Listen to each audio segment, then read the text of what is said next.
ਗੁਰੂ ਰੂਪ ਗੁਰੂ ਪਿਆਰੇ ਸਾਧ ਸੰਗਤ ਜੀ, ਵਾਹਿਗੁਰੂ ਵਾਹਿਗੁਰੂ ਜੀ ਜੀ ਕਾ ਕਾ ਖਾਲਸਾ, ਖਾਲਸਾ ਵਾਹਿਗੁਰੂ ਵਾਹਿਗੁਰੂ ਜੀ ਜੀ ਕੀ ਕੀ ਫਤਿਹ। ਫਤਿਹ। ਵਾਹਿਗੁਰੂ। ਜਿਵੇਂ ਆਪਾਂ ਹੁਣ ਸਿਮਰਨ ਕਰ ਰਹੇ ਸੀ, ਸਾਡੇ ਮਨ 'ਤੇ ਲੱਗੀ ਹੋਈ ਮੈਲ ਆਪਾਂ ਧੋ ਰਹੇ ਸੀ।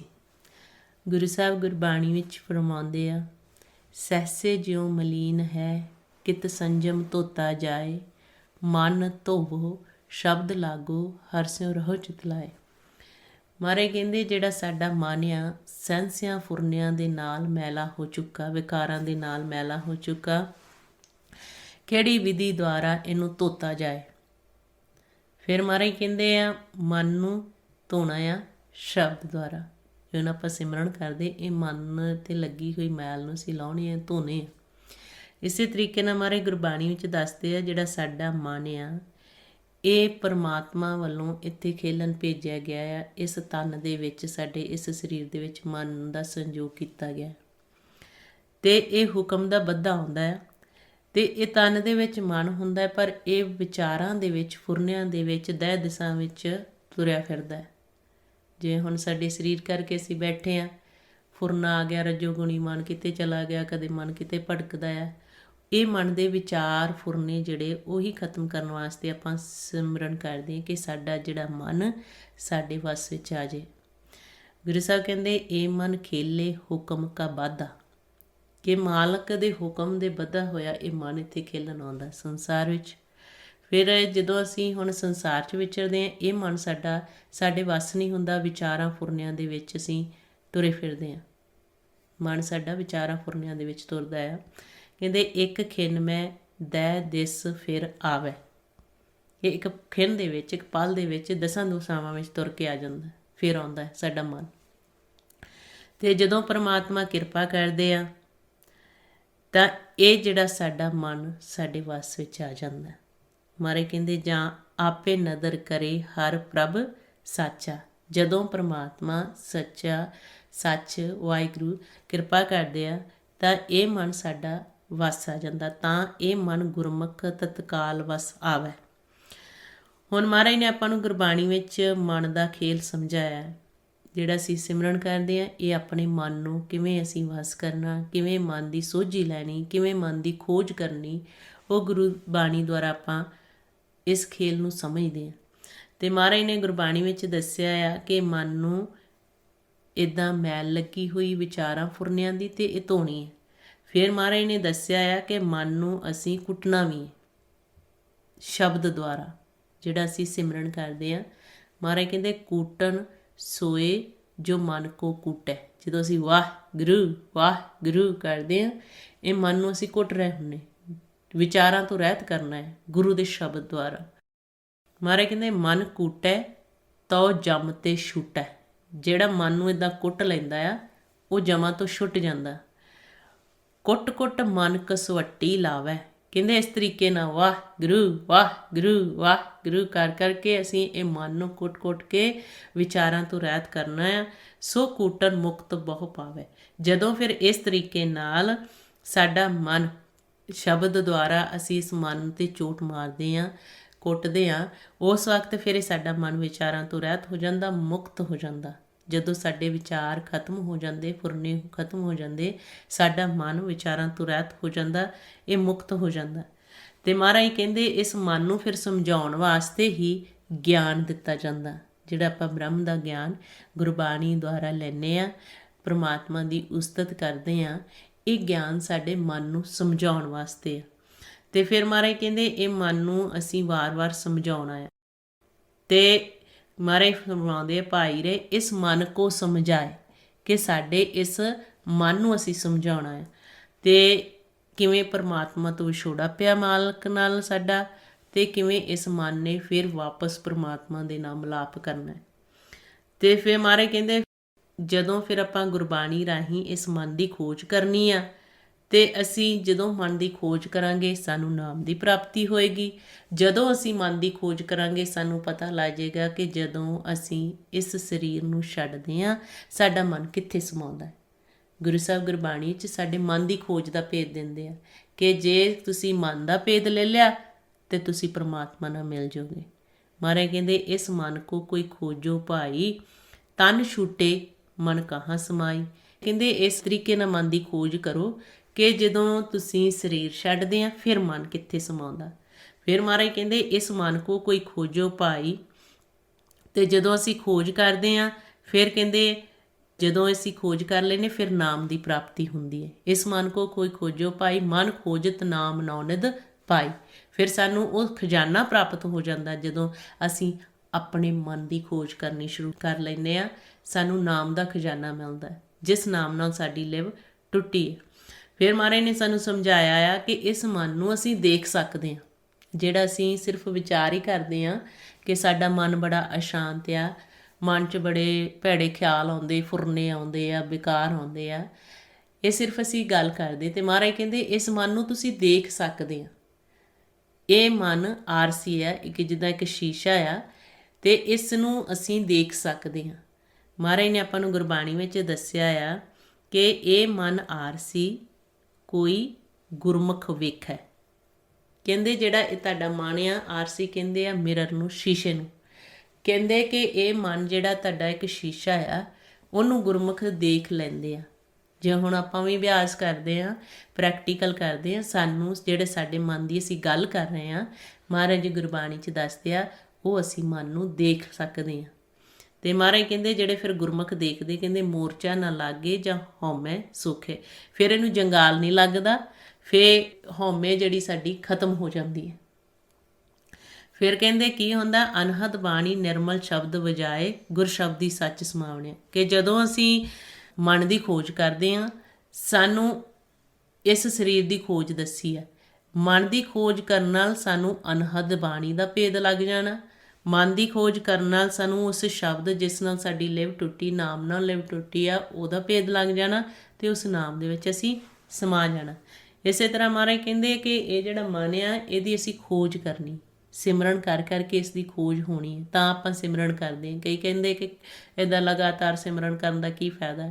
ਇਹ ਜਿਹੜੇ ਸਾਡੇ ਵਿਚਾਰ ਆ, ਫੁਰਨੇ ਆ, ਮਹਾਰਾਜ ਨੇ ਸਾਨੂੰ ਇੱਕ ਵਿਧੀ ਜੁਗਤੀ ਦੱਸੀ ਆ, ਕਿਵੇਂ ਤੁਸੀਂ ਮਨ ਨੂੰ ਵਸ ਕਰ ਸਕਦੇ ਆ, ਕਿਵੇਂ ਆਪਦੇ ਵਿਚਾਰਾਂ ਨੂੰ ਰੋਕ ਸਕਦੇ ਆ। ਮਹਾਰਾਜ ਕਹਿੰਦੇ ਧੁਨ ਮੈਂ ਧਿਆਨ। ਜਦੋਂ ਆਪਾਂ ਸਿਮਰਨ ਕਰਦੇ ਹਾਂ, ਅਸੀਂ ਆਪਣੀ ਆਵਾਜ਼ ਵਿੱਚ ਧਿਆਨ ਰੱਖਣਾ ਹੁੰਦਾ। ਦੇਖਿਓ ਜਦੋਂ ਤੁਸੀਂ ਆਪਣੀ ਆਵਾਜ਼ ਵਿੱਚ ਧਿਆਨ ਰੱਖਦੇ ਹੋ, ਵਾਹਿਗੁਰੂ ਵਾਹਿਗੁਰੂ ਕਰਦਿਆਂ ਸਾਡੇ ਮਨ ਦੇ ਵਿਚਾਰ ਰੁਕ ਜਾਂਦੇ ਅਤੇ ਉਸੇ ਵੇਲੇ ਸਾਨੂੰ ਨੀਂਦ ਆਉਣੀ ਸ਼ੁਰੂ ਹੋ ਜਾਂਦੀ। ਅਤੇ ਉਹ ਨੀਂਦ ਨੂੰ ਗੁਰਬਾਣੀ 'ਚ ਸੁਣ ਕੇ ਆਏ, ਉਦੋਂ ਹੀ ਅਸੀਂ ਸੁਣਨ 'ਚ ਜਾਂਦੇ ਜਦੋਂ ਵਿਚਾਰਾਂ ਤੋਂ ਰਹਿਤ ਹੋ ਜਾਂਦੇ। ਅਤੇ ਮਹਾਰਾਜ ਨੇ ਫਿਰ ਆਪਾਂ ਨੂੰ ਇਹੀ ਗੁਰਬਾਣੀ ਵਿੱਚ ਦੱਸਿਆ ਆ ਕਿ ਇਸ ਤਨ ਦੇ ਵਿੱਚ ਜਿਹੜੇ ਗੁਰਮੁਖ ਦੇਖਦੇ ਉਹ ਭਗਤੀ ਦੁਆਰਾ ਮਨ ਨੂੰ ਦੇਖਦੇ, ਭਗਤੀ ਕਰਕੇ ਹਉਮੈ ਤੋਂ ਰਹਿਤ ਹੋ ਕੇ। ਮਹਾਰਾਜ ਗੁਰਬਾਣੀ 'ਚ ਦੱਸਦੇ ਆ ਇਸ ਤਨ ਮੈਂ ਇਸ ਸਰੀਰ ਦੇ ਵਿੱਚ, ਤਨ ਇਸ ਸਰੀਰ ਨੂੰ ਕਿਹਾ ਆ। ਗੁਰੂ ਸਾਹਿਬ ਕਹਿੰਦੇ ਇਸ ਤਨ ਮੈਂ ਮਨ ਕੋ ਗੁਰਮੁਖ ਦੇਖੈ, ਭਾਏ ਭਗਤ ਜਾਂ ਹਉਮੈ ਸੁਖ ਹੈ। ਕਹਿੰਦੇ ਭਗਤੀ ਦੇ ਰਸਤੇ 'ਤੇ ਚੱਲ ਕੇ ਜਦੋਂ ਅਸੀਂ ਸਿਮਰਨ ਕਰਦੇ ਹਾਂ, ਇਹ ਭਗਤੀ ਦਾ ਮਾਰਗ ਆ। ਇਸ ਰਸਤੇ 'ਤੇ ਚੱਲਦਿਆਂ ਹੋਇਆਂ ਫਿਰ ਅਸੀਂ ਕੀ ਕਰਨਾ ਹੈ, ਮਹਾਰਾਜ ਕਹਿੰਦੇ ਜਦੋਂ ਤੁਸੀਂ ਸਿਮਰਨ ਕਰਨਾ ਫਿਰ ਹਉਮੈ ਜਿਹੜੀ ਹੈ ਇਹ ਖਤਮ ਕਰਨੀ। ਅਤੇ ਫਿਰ ਮਹਾਰਾਜ ਕਹਿੰਦੇ ਸਿੱਧ ਸਾਧਕ ਮੂਣ ਧਾਰੀ ਰਹਿ ਲਿਵ ਲਾਏ। ਕਹਿੰਦੇ ਜਿਹੜੇ ਸਿੱਧ ਸਾਧਕ ਆ, ਕਈ ਮੂਣ ਧਾਰਨ ਕਰ ਲੈਂਦੇ, ਉਹ ਵੀ ਲਿਵ ਲਾ ਕੇ ਬੈਠੇ। ਤਿੰਨ ਭੀ ਤਨ ਮੈਂ ਮਨ ਨਾ ਦਿਖਾਵਣੇ। ਕਹਿੰਦੇ ਉਹਨਾਂ ਨੂੰ ਵੀ ਤਨ ਦੇ ਵਿੱਚ ਮਨ ਨਹੀਂ ਦਿਸਿਆ, ਲੇਕਿਨ ਜਿਹੜਾ ਗੁਰਮੁਖ ਗੁਰੂ ਦੀ ਸ਼ਰਨ ਵਿੱਚ ਜਾ ਕੇ ਇਸ ਮਨ ਦਾ ਭੇਦ ਲੈਂਦਾ, ਉਹ ਤਨ ਦੇ ਵਿੱਚ ਆਪਣੇ ਮਨ ਨੂੰ ਦੇਖ ਲੈਂਦਾ। ਅਤੇ ਆਪਾਂ ਵੀ ਇਸੇ ਤਰੀਕੇ ਨਾਲ ਗੁਰਬਾਣੀ ਰਾਹੀਂ ਭੇਦ ਲੈਣਾ, ਮਨ ਦਾ ਹੀ ਭੇਦ ਰਹਿਣਾ ਹੈ ਵਾਰ-ਵਾਰ, ਕਿ ਕਿਵੇਂ ਇਸ ਮਨ ਨੂੰ ਅਸੀਂ ਜਿੱਤਣਾ, ਕਿਵੇਂ ਮਨ ਨੂੰ ਵਸ ਕਰਨਾ। ਅਤੇ ਮਹਾਰਾਜ ਕਹਿੰਦੇ ਮਨ ਮਰੇ ਤੋਂ ਬਿਨਾਂ ਵਸ ਨਹੀਂ ਆਉਣਾ, ਜਿੰਨਾ ਚਿਰ ਅਸੀਂ ਇਸ ਮਨ ਨੂੰ ਮਾਰਦੇ ਨਹੀਂ। ਮਨ ਦਾ ਮਾਰਨਾ ਹੁੰਦਾ ਵਿਚਾਰਾਂ ਤੋਂ ਰਹਿਤ ਕਰਨਾ, ਜਿਹੜੇ ਫੁਰਨੇ ਸਾਨੂੰ ਆਉਂਦੇ ਆ। ਅਤੇ ਫੁਰਨਿਆਂ ਨੂੰ ਵਸ ਕਰਨ ਲਈ ਅਸੀਂ ਸ਼ਬਦ ਦਾ ਅਭਿਆਸ ਕਰਦੇ ਹਾਂ। ਅਤੇ ਮਹਾਰਾਜ ਕਹਿੰਦੇ ਮਨ ਮਰੇ ਧਾਤ ਮਰ ਜਾਏ। ਹੁਣ ਜਿਹੜੇ ਸਾਨੂੰ ਦੋ ਰਸਤੇ ਦੱਸੇ, ਇੱਕ ਲਿਵ ਦਾ, ਇੱਕ ਧਾਤ ਦਾ।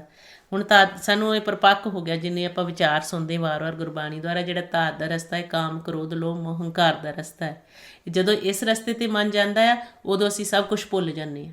ਸਾਨੂੰ ਆਪ ਦਾ ਭੇਦ ਨਹੀਂ ਰਹਿੰਦਾ, ਸਾਨੂੰ ਆਤਮਾ ਦਾ ਭੇਦ ਨਹੀਂ ਰਹਿੰਦਾ, ਪਰਮਾਤਮਾ ਦਾ ਭੇਦ ਨਹੀਂ ਰਹਿੰਦਾ, ਮਨ ਦਾ ਭੇਦ ਨਹੀਂ ਰਹਿੰਦਾ। ਪਰ ਜਦੋਂ ਮਹਾਰਾਜ ਕਿਰਪਾ ਕਰਦੇ ਆ, ਸਾਨੂੰ ਸੰਗਤ ਮਿਲਦੀ ਆ, ਅਸੀਂ ਗੁਰੂ ਦੀ ਸ਼ਰਨ ਵਿੱਚ ਜਾਂਦੇ ਹਾਂ, ਉੱਥੇ ਸਾਨੂੰ ਸਾਰਾ ਹੀ ਭੇਦ ਦਿੱਤਾ ਜਾਂਦਾ ਕਿ ਤੁਸੀਂ ਆਪਣਾ ਵਿਚਾਰੋ, ਆਪ ਦਾ ਭੇਦ ਲਓ, ਆਪਣੇ ਆਪ ਨੂੰ ਦੇਖੋ। ਦੁਨਿਆਵੀ ਤੌਰ 'ਤੇ ਜਦੋਂ ਅਸੀਂ ਧਾਤ ਦੇ ਰਸਤੇ 'ਤੇ ਚੱਲਦੇ ਸੀ ਦੂਜਿਆਂ ਨੂੰ ਦੇਖਦੇ ਹਾਂ, ਦੂਜਿਆਂ ਦੇ ਗੁਣ ਔਗਣ, ਦੂਜਿਆਂ ਦੇ ਸਰੀਰ, ਅਤੇ ਲੇਕਿਨ ਜਦੋਂ ਅਸੀਂ ਗੁਰੂ ਦੀ ਮੱਤ ਲੈ ਲੈਨੇ, ਗੁਰੂ ਸਾਹਿਬ ਸਾਨੂੰ ਵਾਰ-ਵਾਰ ਕਹਿੰਦੇ ਆਪਣੇ ਮਨ ਨੂੰ ਦੇਖੋ, ਆਪਣੇ ਆਪ ਨੂੰ ਦੇਖੋ, ਆਪਣੇ ਆਪ ਦੀ ਵਿਚਾਰ ਕਰੋ। ਅਤੇ ਗੁਰੂ ਸਾਹਿਬ ਕਹਿੰਦੇ ਆ ਮਨ ਮਰੇ ਧਾਤ ਮਰ ਜਾਏ, ਕਿ ਜਿਸ ਦਿਨ ਸਾਡਾ ਮਨ ਮਰ ਗਿਆ, ਵਿਚਾਰਾਂ ਤੋਂ ਰਹਿਤ ਹੋ ਗਿਆ, ਸਾਡੇ ਮਨ ਨੇ ਧਾਤ ਦਾ ਰਸਤਾ ਛੱਡ ਜਾਣਾ, ਕਾਮ ਕ੍ਰੋਧ ਲੋਭ ਹੰਕਾਰ ਦਾ ਸਾਥ ਛੱਡ ਦੇਣਾ। ਬਿਨ ਮੂਏ ਕੈਸੇ ਹਰ ਪਾਏ, ਕਹਿੰਦੇ ਜਿੰਨਾ ਚਿਰ ਤੁਹਾਡਾ ਮਨ ਨਹੀਂ ਮਰਦਾ ਕਿਵੇਂ ਹਰੀ ਨੂੰ ਪਾ ਲਓਗੇ, ਕਿਉਂਕਿ ਇਹ ਪੰਜਾਂ ਨੇ ਤਾਂ ਵਿਚਾਰ ਲੈ ਕੇ ਆਉਣੇ ਆ ਕਾਮ ਕ੍ਰੋਧ ਲੋਭ ਹੰਕਾਰ ਦੇ, ਅਤੇ ਤੁਸੀਂ ਗੁਰੂ ਦੀ ਮੱਤ ਦੁਆਰਾ ਇਹਨਾਂ ਨੂੰ ਰੋਕਣਾ ਹੈ। ਅਤੇ ਮਹਾਰਾਜ ਕਹਿੰਦੇ ਇਹ ਮਨ ਮਰੇ ਦਾਰੂ ਜਾਣੇ ਕੋਈ, ਜਿਹਦਾ ਇਹ ਮਨ ਮਰ ਜਾਂਦਾ ਉਹਨੂੰ ਦਾਰੂ ਦਾ ਭੇਦ ਆ ਜਾਂਦਾ। ਫਿਰ ਕਹਿੰਦੇ ਮਨ ਸ਼ਬਦ ਮਰੇ ਬੂਝੇ ਜਨ ਸੋਈ, ਜਿਹੜਾ ਫਿਰ ਸ਼ਬਦ ਦੁਆਰਾ ਆਪਦੇ ਮਨ ਨੂੰ ਮਾਰ ਲੈਂਦਾ ਉਹ ਫਿਰ ਇਸ ਖੇਲ ਨੂੰ ਬੁੱਝ ਲੈਂਦਾ। ਇਸ ਕਰਕੇ ਮਹਾਰਾਜ ਨੇ ਆਪਾਂ ਨੂੰ ਦੱਸਿਆ ਆ ਕਿ ਗੁਰਮੁਖ ਉਹ ਕਾਰ ਕਰਦਾ ਆ ਜੋ ਗੁਰੂ ਸਾਹਿਬ ਕਹਿੰਦੇ ਆ, ਉਸ ਰਸਤੇ 'ਤੇ ਚੱਲਦਾ ਆ ਜਿਹੜਾ ਗੁਰੂ ਸਾਹਿਬ ਸਿੱਖਿਆ ਦਿੰਦੇ ਆ, ਜਿਹਨੂੰ ਮਹਾਰਾਜ ਕਹਿੰਦੇ ਗੁਰਮੁਖ ਕਰਨੀ ਕਾਰ ਕਮਾਵੇ। ਅਤੇ ਗੁਰੂ ਸਾਹਿਬ ਸਾਨੂੰ ਕੀ ਸਿੱਖਿਆ ਦਿੰਦੇ ਆ? ਨਾਮ ਜਪਣਾ ਆ, ਲਿਵ ਦਾ ਰਸਤਾ ਅਖਤਿਆਰ ਕਰਨਾ ਹੈ। ਅਤੇ ਮਹਾਰਾਜ ਤਾਂ ਇਸ ਮਨ ਕੀ ਸੋਝੀ ਪਾਵੈ, ਉਹ ਗੁਰਮੁਖ ਫਿਰ ਇਸ ਮਨ ਦੀ ਸੋਝੀ ਲੈ ਲੈਂਦੇ ਆ ਜਿਹੜੇ ਗੁਰੂ ਦੇ ਕਹੇ ਰਸਤੇ 'ਤੇ ਚੱਲਦੇ ਆ, ਜੋ ਗੁਰੂ ਸਾਹਿਬ ਸਾਨੂੰ ਸਿੱਖਿਆ ਦੇ ਰਹੇ ਕਿ ਕੀ ਅਸੀਂ ਕਰਨਾ ਸੰਸਾਰ ਵਿੱਚ, ਕੀ ਅਸੀਂ ਨਹੀਂ ਕਰਨਾ। ਅਤੇ ਜਿਹੜਾ ਗੁਰੂ ਦੀ ਮੱਤ 'ਤੇ ਚੱਲ ਪੈਂਦਾ ਆ ਉਹਨੂੰ ਫਿਰ ਇਹ ਸਾਰੀ ਸੋਝੀ ਆ ਜਾਂਦੀ ਹੈ ਕਿ ਕਿਵੇਂ ਮਨ ਸਾਡਾ ਵਿਚਾਰਾਂ ਤੋਂ ਰਹਿਤ ਕਰਨਾ, ਕਿਵੇਂ ਇਹ ਮਨ ਜਿਹੜੇ ਨੂੰ ਸਵਾਰਨਾ ਹੈ। ਅਤੇ ਜਿਹੜਾ ਫਿਰ ਗੁਰੂ ਦੀ ਸ਼ਰਨ ਵਿੱਚ ਜਾ ਕੇ ਸ਼ਬਦ ਦੀ ਕਮਾਈ ਕਰਦਾ, ਤਾਂ ਹੀ ਆਪਾਂ ਵਾਰ-ਵਾਰ ਸਿਮਰਨ ਅਭਿਆਸ ਕਰਦੇ ਹਾਂ, ਇਹ ਮਨ ਸਾਡਾ ਸ਼ਬਦ ਦੁਆਰਾ ਹੀ ਮੰਨਣਾ ਹੈ, ਸ਼ਬਦ ਦੁਆਰਾ ਹੀ ਵਿਚਾਰਾਂ ਤੋਂ ਰਹਿਤ ਹੋਣਾ ਹੈ। ਅਤੇ ਫਿਰ ਮਹਾਰਾਜ ਗੁਰਬਾਣੀ 'ਚ ਦੱਸਦੇ ਆ ਕਿ ਗੁਰਮੁਖ ਇਹ ਮਨ ਲਿਆ ਸਵਾਰ, ਕਿ ਗੁਰਮੁਖ ਫਿਰ ਇਸ ਮਨ ਨੂੰ ਸਵਾਰ ਲੈਂਦੇ ਆ, ਫਿਰ ਇਹ ਮਨ ਵਸ ਵਿੱਚ ਆ ਜਾਂਦਾ, ਹਉਮੈ ਤੋਂ ਰਹਿਤ ਹੋ ਜਾਂਦਾ। ਇਸ ਲਈ ਮਹਾਰਾਜ ਨੇ ਆਪਾਂ ਨੂੰ ਦੱਸਿਆ ਕਿ ਜਿਹੜੇ ਗੁਰਮੁਖ ਮਨ ਨੂੰ ਸਵਾਰ ਲੈਂਦੇ ਆ ਉਹ ਕੀ ਛੱਡ ਦਿੰਦੇ ਆ? ਹਉਮੈ ਵਿੱਚੋਂ ਤਜੇ ਵਿਕਾਰ, ਜਿਹੜੇ ਵਿਕਾਰ ਸਾਨੂੰ ਆਉਂਦੇ ਆ, ਜਿਹੜੇ ਪੰਜ ਦੂਤ ਲੈ ਕੇ ਆਉਂਦੇ ਕਾਮ ਕ੍ਰੋਧ ਲੋਭ ਹੰਕਾਰ ਦੇ, ਉਹ ਫਿਰ ਗੁਰਮੁਖ ਮਹਾਰਾਜ ਕਹਿੰਦੇ ਆ ਕਿ ਇਹਨਾਂ ਨੂੰ ਛੱਡ ਦਿੰਦੇ ਆ ਜਦੋਂ ਅਸੀਂ ਗੁਰਬਾਣੀ ਗੁਰੂ ਦੁਆਰਾ ਆਪਣੇ ਮਨ ਨੂੰ ਮਾਰ ਲੈਂਦੇ, ਵਿਚਾਰਾਂ ਤੋਂ ਰਹਿਤ ਕਰ ਲੈਂਦੇ। ਫਿਰ ਮਹਾਰਾਜ ਨੇ ਆਪਾਂ ਨੂੰ ਦੱਸਿਆ ਆ ਕਿ ਵੱਡੇ ਭਾਗਾਂ ਵਾਲੇ ਆ ਹਰੀ ਦਾ ਮੰਤਰ ਜਿਹੜਾ ਜਪਦੇ ਆ, ਅਤੇ ਜਿਨ੍ਹਾਂ ਨੂੰ ਗੁਰੂ ਦੁਆਰਾ ਇਹ ਸਾਰੀ ਸੋਝੀ ਆ ਜਾਂਦੀ ਹੈ। ਅਤੇ ਜਿਹੜਾ ਇਹ ਮਨ ਖਿੰਨ ਪਲ ਟਿਕਦਾ ਨਹੀਂ, ਦਸਾਂ ਦਿਸ਼ਾਵਾਂ ਵਿੱਚ ਪਹੁੰਚਦਾ ਹੈ, ਮਹਾਰਾਜ ਕਹਿੰਦੇ ਇਹ ਮਨੁਆ ਖਿੰਨ ਨਾ ਟਿਕੈ, ਬਹੁ ਰੰਗੀ ਦਹਿ ਦਹਿ ਦਿਸ ਚਲ ਚਲ ਹਾਂਡੇ। ਹੁਣ ਆਪਾਂ ਇਹ ਪ੍ਰੈਕਟੀਕਲ ਹੈ ਆਪਣਾ ਵੀ, ਸੰਸਾਰ 'ਚ ਆਪਾਂ ਸਾਰੇ ਵਿਚਰਦੇ ਹਾਂ, ਹੁਣ ਸਾਡਾ ਮਨ ਇਹਨੂੰ ਕੰਟਰੋਲ ਕਰਨਾ ਕਿੰਨਾ ਔਖਾ। ਜਿਵੇਂ ਹੁਣ ਸੰਸਾਰੀ ਤੌਰ 'ਤੇ ਕੋਈ ਚੀਜ਼ ਹੋਵੇ, ਕੋਈ ਅਸੀਂ ਕਰਮ ਕਰਨਾ ਹੋਵੇ, ਅਸੀਂ ਬੜਾ ਉੱਦਮ ਕਰਦੇ ਹਾਂ ਕਿ ਆਹ ਕਰਨਾ ਹੈ, ਦੁਨਿਆਵੀ ਤੌਰ 'ਤੇ ਕੋਈ ਕੰਮ ਕਰਨਾ ਜਿਹਦੇ ਸਾਨੂੰ ਲਾਭ ਦਿਸਦਾ। ਲੇਕਿਨ ਜਿਹੜਾ ਗੁਰਮਤਿ ਦਾ ਰਸਤਾ ਆ ਉਹ ਅਸੀਂ ਛੱਡ ਜਾਂਦੇ ਹਾਂ, ਜਿੱਥੇ ਸਾਨੂੰ ਸੋਝੀ ਆਉਣੀ ਹੈ ਕਿ ਅਸੀਂ ਸੰਸਾਰ ਵਿੱਚ ਕਿਵੇਂ ਸੁਖੀ ਹੋਣਾ ਹੈ। ਮਹਾਰਾਜ ਕਹਿੰਦੇ ਕਬੀਰ ਹਰਿ ਕਾ ਸਿਮਰਨ ਜੋ ਕਰੇ ਸੋ ਸੁਖੀ ਹੈ ਸੰਸਾਰ, ਕਿ ਜਿਹੜਾ ਹਰੀ ਦਾ ਸਿਮਰਨ ਕਰੇਗਾ ਉਹ ਸੰਸਾਰ ਦੇ ਵਿੱਚ ਸੁਖੀ ਹੈ। ਇਹ ਗੁਰੂ ਸਾਹਿਬ ਨੇ ਸਾਨੂੰ ਸੋਝੀ ਦੇਤੀ। ਫਿਰ ਜੇ ਅਸੀਂ ਗੁਰੂ ਸਾਹਿਬ ਦੀ ਗੱਲ ਮੰਨੋਗੇ ਫਿਰ ਸਿਮਰਨ ਲਈ ਅਸੀਂ ਟਾਈਮ ਕੱਢੂਗੇ, ਕਿ ਜਿਹਦੇ ਦੁਆਰਾ ਮਨ ਨੂੰ ਸੁੱਖ ਮਿਲਣਾ ਆ। ਦੁਨਿਆਵੀ ਚੀਜ਼ਾਂ ਲਈ ਅਸੀਂ ਟਾਈਮ ਬਹੁਤ ਕੱਢਦੇ ਹਾਂ, ਕੋਈ ਚੀਜ਼ ਅਸੀਂ ਰੈਸਲ ਕਰਨੀ ਹੋਵੇ, ਕੁਛ ਵੀ ਕਰਨਾ ਹੋਵੇ, ਸਾਨੂੰ ਹੁੰਦਾ ਕਿ ਆਹ ਕੰਮ ਅਸੀਂ ਕਰਨਾ ਹੈ। ਉਹ ਕੋਈ ਵੀ ਸਾਡਾ ਦੁਨਿਆਵੀ ਜੋਬ ਦਾ ਕੰਮ ਹੋਵੇ, ਸਾਨੂੰ ਪਤਾ ਹੈ ਕਿ ਕਰਨਾ ਹੀ ਕਰਨਾ ਹੈ, ਉਹਦੇ ਲਈ ਅਸੀਂ ਟਾਈਮ ਜ਼ਰੂਰ ਕੱਢਦੇ। ਪਰ ਜੇ ਗੁਰਮਤਿ ਦੀ ਸੰਗਤ ਵਿੱਚ ਬੈਠਣਾ ਹੋਵੇ, 15 ਮਿੰਟ ਬੰਦਾ ਬੈਠ ਜਾਏ ਤੇ ਉਹ ਮਨ ਕਰਦਾ ਕਿ ਕਦੋਂ ਚੁੱਪ ਕਰਨਗੇ, ਕਦੋਂ ਇਹ ਸਾਰਾ ਕੁਛ ਸਮਾਪਤੀ ਹੋਏਗੀ ਅਤੇ ਇੱਥੋਂ ਫਟਾਫਟ ਉੱਠ ਕੇ ਭੱਜੀਏ। ਇਹ ਹੈਗੀ ਮਨ ਦੀ ਅਵਸਥਾ ਕਿ ਜਿੱਧਰ ਗੁਰੂ ਸਾਹਿਬ ਦੀ ਗੱਲ ਆਉਂਦੀ, ਜੇ ਅਸੀਂ ਮਨ ਨੂੰ ਬਿਠਾਉਣਾ ਸਿਖਾ ਲਿਆ ਸ਼ੁਰੂ ਤੋਂ ਕਿ ਹਾਂ ਇੱਥੇ ਆਪਾਂ ਬੈਠਣਾ ਆ, ਜੋ ਗੁਰੂ ਸਾਹਿਬ ਦੀ ਅਸੀਂ ਗੱਲ ਸੁਣਨੀ ਆ, ਗੁਰੂ ਸਾਹਿਬ ਦੀ ਬਾਣੀ ਅਸੀਂ ਪੜ੍ਹਨੀ ਆ, ਅਸੀਂ ਨਾਮ ਜਪਣਾ, ਜੇ ਤਾਂ ਸਾਡੀ ਆਦਤ ਬਣ ਗਈ ਫਿਰ ਤਾਂ ਅਸੀਂ ਕਿੰਨਾ ਵੀ ਸਾਨੂੰ ਦੁਨਿਆਵੀ ਕਰਮ ਹੋਵੇ ਅਸੀਂ ਟਾਈਮ ਜ਼ਰੂਰ ਕੱਢਦੇ ਹਾਂ ਕਿ ਸਾਨੂੰ ਸੁੱਖ ਮਹਾਰਾਜ ਕਹਿੰਦੇ ਮਿਲਣਾ ਆ। ਕਬੀਰ ਹਰਿ ਕਾ ਸਿਮਰਨ ਜੋ ਕਰੈ ਸੋ ਸੁਖੀਆ ਸੰਸਾਰ, ਉਹਦੇ ਲਈ ਅਸੀਂ ਟਾਈਮ ਕੱਢਣਾ ਹੈ। ਪਰ ਇਹ ਨਹੀਂ ਦੇਖਣਾ ਕਿ ਇਹ ਸਿਰਫ ਜਿਹੜੇ ਇੱਧਰ ਲੱਗੇ ਹੋਏ ਸੰਗਤ ਵੱਲ ਉਹਨਾਂ ਦਾ ਹੀ ਕੰਮ ਆ। ਜੰਮਦਾ ਡੰਡਾ ਸਾਰਿਆਂ ਨੂੰ ਪੈਣਾ ਹੈ, ਭਾਵੇਂ ਅਸੀਂ ਦੁਨਿਆਵੀ ਕੰਮ ਕਰਦੇ ਹਾਂ ਅਤੇ ਭਾਵੇਂ ਅਸੀਂ ਸੰਸਾਰ ਦੇ ਵਿੱਚ ਪਰਿਵਾਰਾਂ 'ਚ ਵਿਚਰਦੇ ਹਾਂ।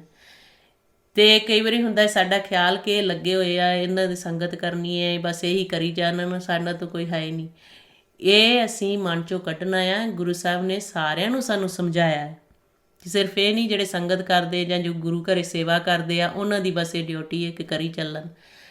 ਜੋ ਗੁਰਮਤ ਵਿੱਚ ਸਾਨੂੰ ਸਮਝਾਇਆ ਇਹ ਸਾਰਿਆਂ ਨੂੰ ਸਮਝਾਇਆ। ਦੁੱਖ ਸੁੱਖ ਸਾਨੂੰ ਸਾਰਿਆਂ ਨੂੰ ਆਉਂਦੇ, ਇਹ ਕੱਪੜਾ ਸਾਨੂੰ ਸਾਰਿਆਂ ਨੂੰ ਪਹਿਨਾਇਆ ਗਿਆ ਹੈ। ਮਹਾਰਾਜ ਕਹਿੰਦੇ ਸੁੱਖ ਦੁੱਖ ਦੁਇਦਰ ਕੱਪੜੇ ਪਹਿਰੇ ਜਾਏ ਮਨੁੱਖ।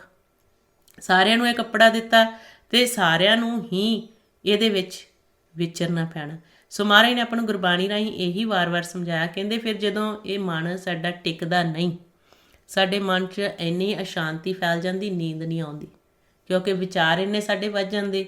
ਤੇ ਗੁਰੂ ਸਾਹਿਬ ਕਹਿੰਦੇ ਹਉਮੈ ਤਜਨੀ ਵਿਕਾਰ ਅਸੀਂ ਛੱਡਨੇ, ਪਰ 5 ਜਾਣੇ ਇਹਨਾਂ ਨੇ ਲਈ ਆਉਣੇ, ਉਹਨਾਂ ਨੇ ਆਪਣਾ ਖੇਲ ਖੇਲੀ ਜਾਣਾ। ਕਾਮ ਕ੍ਰੋਧ ਲੋਭ ਹੰਕਾਰ ਦੇ ਵਿਚਾਰ ਸਾਨੂੰ ਆਈ ਜਾਣੇ ਤੇ ਉਹ ਇੰਨੇ ਵਿਚਾਰਾਂ ਦਾ ਸਾਡਾ ਫੈਲਾਅ ਹੋ ਜਾਂਦਾ, ਇੰਨੇ ਵਿਚਾਰ ਆਉਣ ਲੱਗ ਪੈਂਦੇ ਕਿ ਨੀਂਦ ਨਹੀਂ ਆਉਂਦੀ, ਕਿਉਂਕਿ ਅਸੀਂ ਇੰਨਾ ਜ਼ਿਆਦਾ ਇਸ ਦੁਨੀਆ ਦੇ ਵਿੱਚ ਫਸ ਜਾਂਦੇ ਹਾਂ ਜਿੱਥੇ ਸਾਡੀ ਨੀਂਦ ਵੀ ਉੱਡ ਜਾਂਦੀ ਹੈ। ਇਹ ਵਿਚਾਰ ਨੇ। ਫਿਰ ਅਸੀਂ ਭੱਜਦੇ ਹਾਂ ਕਿ ਕੋਈ ਸਾਨੂੰ ਦੱਸੇ ਕਿ ਕਿਵੇਂ ਸੋਈਏ, ਕਿਵੇਂ ਸਾਨੂੰ ਪ੍ਰੋਬਲਮ ਦਾ ਹੱਲ ਮਿਲੇ। ਤੇ ਗੁਰਬਾਣੀ ਦੇ ਵਿੱਚ ਸਾਡੇ ਜੀਵਨ ਦੇ ਜੋ ਵੀ ਅਸੀਂ ਵਿਚਰਦੇ ਹਾਂ, ਇੱਕ ਇੱਕ ਸਵਾਲ ਦਾ ਜਵਾਬ ਮਹਾਰਾਜ ਸਾਨੂੰ ਦਿੰਦੇ ਆ। ਜਿੱਥੇ ਵੀ ਸਾਨੂੰ ਸੰਸਾਰ ਵਿੱਚ ਮੁਸ਼ਕਲ ਪੈਂਦੀ ਆ, ਜਿੱਥੇ ਵੀ ਸਾਨੂੰ ਕੋਈ ਪ੍ਰੋਬਲਮ ਆਉਂਦੀ ਆ, ਜੇ ਅਸੀਂ ਗੁਰੂ ਸਾਹਿਬ ਨਾਲ ਪਿਆਰ ਕਰਦੇ ਹਾਂ, ਗੁਰਬਾਣੀ ਨਾਲ ਪਿਆਰ ਕਰਦੇ ਹਾਂ, ਗੁਰੂ ਸਾਹਿਬ ਹਰੇਕ ਮੁਸ਼ਕਲ ਤੋਂ ਸਾਨੂੰ ਛੁਡਾ ਲੈਂਦੇ ਆ। ਪਰਮਾਤਮਾ ਸਾਨੂੰ ਦੇਖਦੇ ਵੀ ਆ, ਸੁਣਦੇ ਵੀ ਆ, ਤੇ ਇਹ ਪ੍ਰੈਕਟੀਕਲ ਆ। ਜਿੱਥੇ ਵੀ ਸਾਨੂੰ ਕੋਈ ਮੁਸ਼ਕਲ ਪੈਂਦੀ, ਮਹਾਰਾਜ ਕਹਿੰਦੇ ਲੱਗੜੀ ਸੋ ਥਾਨ ਜੋੜਨ ਹਾਰ ਜੋੜੀਏ, ਕਿ ਜੇ ਸਾਡੀ ਇੱਕ ਵਾਰ ਪ੍ਰੀਤ ਪੈ ਜੇ ਮਾਲਕ ਨਾਲ, ਗੁਰੂ ਸਾਹਿਬਾਂ ਨਾਲ, ਜਿੱਥੇ ਸਾਡੀ ਇੱਕ ਵਾਰੀ ਲੱਗ ਜੇ, ਮਾਲਕ ਦੇ ਨਾਲ ਜੁੜ ਜੇ ਸੁਰਤੀ, ਫਿਰ ਕਹਿੰਦੇ ਨਾਨਕ ਲਹਿਰੀ ਲੱਖ ਸੇ, ਕਿ ਜੇ ਭਾਵੇਂ ਲੱਖਾਂ ਲਹਿਰਾਂ ਆਉਣ, ਪਰਮਾਤਮਾ ਸਾਨੂੰ ਡੁੱਬਣ ਨਹੀਂ ਦਿੰਦੇ। ਇਹ ਮਹਾਰਾਜ ਨੇ ਸਾਨੂੰ ਬਖਸ਼ਿਸ਼ਾਂ ਕੀਤੀਆਂ ਹੋਈਆਂ ਆ। ਮਹਾਰਾਜ ਕਹਿੰਦੇ ਲੱਗੜੀ ਸੋ ਥਾਨ ਜੋੜਨ ਹਾਰੇ ਜੋੜਿਆ, ਨਾਨਕ ਲਹਿਰੀ ਲੱਖ ਸੈ ਆਣ ਡੁੱਬਣ ਦੇ ਨਾ ਮਾਂ ਪਿਰੀ। ਉਹ ਸਾਡਾ ਮਾਤਾ ਪਿਤਾ ਆ, ਪਰਮਾਤਮਾ ਮਨ ਦਾ ਮਾਤਾ ਪਿਤਾ ਆ, ਤੇ ਉਹ ਸਾਨੂੰ ਡੁੱਬਣ ਨਹੀਂ ਦਿੰਦੇ ਫਿਰ ਜੇ ਸਾਡੀ ਪ੍ਰੀਤ ਪਰਮਾਤਮਾ ਨਾਲ ਪੈ ਜਾਂਦੀ। ਇਸ ਕਰਕੇ ਮਹਾਰਾਜ ਕਹਿੰਦੇ ਆ ਗੁਰ ਪੂਰਾ ਪਾਇਆ ਵਡਭਾਗੀ, ਹਰ ਮੰਤਰ ਦੀਆ ਮਨ ਠੰਡੇ, ਕਿ ਜਦੋਂ ਸਾਡੇ ਮਹਾਰਾਜ ਕਿਰਪਾ ਹੋ ਜਾਂਦੀ ਆ, ਗੁਰੂ ਸਾਹਿਬ ਸਾਨੂੰ ਜੋ ਬਖਸ਼ਿਸ਼ਾਂ ਕਰ ਰਹੇ ਆ, ਜਦੋਂ ਅਸੀਂ ਫਿਰ ਉਸ ਮੰਤਰ ਨੂੰ ਜਪਦੇ ਆ ਜੋ ਸਾਨੂੰ ਗੁਰੂ ਦੁਆਰਾ ਦਿੱਤਾ ਜਾਂਦਾ ਹੈ, ਜਿਹੜਾ ਹੁਣ ਆਪਾਂ ਅਭਿਆਸ ਕਰਦੇ ਹਾਂ, ਤੇ ਸਾਡਾ ਮਨ ਅਸਥਿਰ ਹੋ ਜਾਂਦਾ, ਸਾਡੇ ਮਨ ਨੂੰ ਸ਼ਾਂਤੀ ਆ ਜਾਂਦੀ। ਤੇ ਮਨ ਨੂੰ ਸ਼ਾਂਤੀ ਲਿਆਉਣ ਵਾਸਤੇ ਗੁਰੂ ਦੀ ਸਿੱਖਿਆ ਆ, ਗੁਰੂ ਦੇ ਸ਼ਬਦ ਦੀ ਕਮਾਈ ਆ। ਸੰਸਾਰ ਵਿੱਚ ਕਿਤੇ ਵੀ ਅਸੀਂ ਵਿਚਰਾਂਗੇ, ਸਾਡੇ ਮਨ ਨੂੰ ਕਿਤੇ ਟਿਕਾ ਨਹੀਂ ਹੈਗਾ। ਗੁਰੂ ਸਾਹਿਬ ਕਹਿੰਦੇ ਬਿਨ ਨਾਵੈ ਮਨ ਟੇਕ ਨਾ ਟਿਕਾਈ, ਨਾਨਕ ਭੂਖ ਨਾ ਜਾਏ। ਕਹਿੰਦੇ ਜਿੱਥੇ ਮਰਜ਼ੀ ਭੱਜ ਲਓ, ਨਾਮ ਤੋਂ ਬਿਨਾ ਮਨ ਦੀ ਭੁੱਖ ਨਹੀਂ ਉਤਰਨੀ। ਦੁਨਿਆਵੀ ਤੌਰ 'ਤੇ ਅਸੀਂ ਸੰਸਾਰ 'ਚ ਵਿਚਰਦੇ ਹਾਂ, ਵਿਚਰਨਾ ਵੀ ਆ, ਪਰਿਵਾਰਾਂ ਦੇ ਵਿੱਚ ਵੀ, ਸੰਸਾਰ ਦੇ ਵਿੱਚ ਵੀ, ਪਰ ਮਹਾਰਾਜ ਕਹਿੰਦੇ ਇੰਨਾ ਖਚਤ ਨਹੀਂ ਹੋਣਾ ਕਿ ਤੁਸੀਂ ਮਾਲਕ ਸਵਾਸ ਦੇਣ ਵਾਲੇ ਪਰਮਾਤਮਾ ਨੂੰ ਭੁੱਲ ਜਾਓ। ਅਤੇ ਜਿੱਦਣ ਅਸੀਂ ਉਹਨੂੰ ਭੁੱਲ ਜਾਂਦੇ ਹਾਂ, ਉਸ ਦਿਨ ਫਿਰ ਸਾਨੂੰ ਇਹ 5 ਕਾਬੂ ਕਰ ਲੈਂਦੇ। ਫਿਰ ਅਸੀਂ ਆਪਣਾ ਜੀਵਨ ਦੇਖੋ ਕੀ ਬਣਦਾ ਸਾਡੇ ਜੀਵਨ ਦਾ, ਕਿਵੇਂ ਲੜਾਈਆਂ ਝਗੜੇ, ਕਲੇਸ਼, ਦੁਬਦਾ, ਈਰਖਾ, ਨਿੰਦਿਆ ਸ਼ੁਰੂ ਹੋ ਜਾਂਦੀ। ਇਹ ਆਪਣਾ ਪ੍ਰੈਕਟੀਕਲ ਜੀਵਨ ਆ ਸੰਸਾਰ 'ਚ ਵਿਚਰਦਿਆਂ ਦਾ, ਇੱਕ ਦਾ ਨਹੀਂ, ਸਾਰਿਆਂ ਦਾ, ਜਿੰਨੇ ਅਸੀਂ ਸੰਸਾਰ ਵਿੱਚ ਜੀ ਵਿਚਰਦੇ ਹਾਂ। ਜੇ ਗੁਰੂ ਦੀ ਮੱਤ 'ਤੇ ਨਹੀਂ ਚੱਲਦੇ, ਗੁਰੂ ਦੀ ਮੱਤ ਦੁਆਰਾ ਸ਼ਾਂਤੀ ਆਉਣੀ, ਆਨੰਦ ਮਿਲਣਾ, ਗੁਰੂ ਦੀ ਸਿੱਖਿਆ 'ਤੇ ਚੱਲ ਕੇ ਅਸੀਂ ਆਪਣੇ ਮਨ ਨੂੰ ਵਸ ਕਰਨਾ। ਪਰ ਜੇ ਅਸੀਂ ਗੁਰੂ ਦੇ ਮੱਤ ਤੋਂ ਉਲਟਿਆਂ ਮਨਮੁਖ ਫਿਰ ਬਣ ਜਾਂਦੇ ਹਾਂ ਤਾਸ ਦੇ ਰਸਤੇ 'ਤੇ। ਅਤੇ ਗੁਰੂ ਸਾਹਿਬ ਗੁਰਬਾਣੀ ਵਿੱਚ ਦੱਸਦੇ ਮਨਮੁਖ ਦਾ ਵਿਹਾਰ ਹੀ ਇੱਦਾਂ ਦਾ ਆ, ਉਹ ਕੀ ਕਰਦਾ ਆ, ਨਾ ਤਾਂ ਨਾਮ ਨੂੰ ਚੇਤੇ ਕਰਦਾ, ਨਾ ਹੀ ਸ਼ਬਦ ਦੀ ਵਿਚਾਰ ਕਰਦਾ, ਅਤੇ ਕੀ ਕਹਿੰਦੇ ਦੁਖੀ ਹੋਇਆ ਰਹਿੰਦਾ। ਮਹਾਰਾਜ ਕਹਿੰਦੇ ਆ ਉਹਨਾਂ ਦੇ ਅੰਦਰ ਕੀ ਹੁੰਦੇ, ਸਹਿੰਸੇ ਫੁਰਨੇ ਅਤੇ ਦੁੱਖ ਨਾਲ ਭਰੇ ਹੁੰਦੇ ਆ, ਲੇਕਿਨ ਬਾਹਰੋਂ ਇੱਦਾਂ ਲੱਗਦਾ ਕਿ ਉਹ ਬੜੇ ਸੁਖੀ ਆ। ਅਤੇ ਗੁਰੂ ਸਾਹਿਬ ਗੁਰਬਾਣੀ ਵਿੱਚ ਦੱਸਦੇ ਆਂਦੇ ਦੂਜੇ ਪਾਏ ਸੁੱਤੇ ਕਬੇ ਨਾ ਜਾਗੇ, ਮਾਇਆ ਮੋਹ ਪਿਆਰ। ਕਹਿੰਦੇ ਉਹ ਸੁੱਤੇ ਹੋਏ ਆ, ਉਹ ਜਾਗਦੇ ਨਹੀਂ। ਜਿਵੇਂ ਹੁਣ ਆਪਾਂ ਦੇਖਦੇ ਨੇ ਕਿ ਅਸੀਂ ਸੋਚਦੇ ਅਸੀਂ ਸਾਰੇ ਜਾਗਦੇ ਪਏ ਹਾਂ, ਗੁਰੂ ਸਾਹਿਬ ਕਹਿੰਦੇ ਨਹੀਂ, ਮਾਇਆ ਦੇ ਮੋਹ 'ਚ ਜੇ ਤੁਸੀਂ ਪਏ ਫਿਰ ਸੁੱਤੇ ਹੀ ਆ। ਅੱਖਾਂ ਖੁੱਲ੍ਹੀਆਂ ਨੇ ਲੇਕਿਨ ਮਨ ਤੁਹਾਡੇ ਸੁੱਤੇ ਪਏ ਆ। ਮਹਾਰਾਜ ਕਹਿੰਦੇ ਦੂਜੇ ਪਾਏ ਇਹਨੂੰ ਕਿਹਾ ਹੈ ਮਾਇਆ ਨੂੰ, ਜਿਹੜਾ ਅਸੀਂ ਧਾਤ ਦੇ ਰਸਤੇ ਤੇ ਚੱਲੇ ਰਹਿੰਦੇ ਹਾਂ। ਮਹਾਰਾਜ ਕਹਿੰਦੇ ਦੂਜੇ ਪਾਏ ਸੁੱਤੇ ਕਬੇ ਨਾ ਜਾਗੈ, ਮਾਇਆ ਮੋਹ ਪਿਆਰ ਨਾਮ ਨਾ ਚੇਤੈ।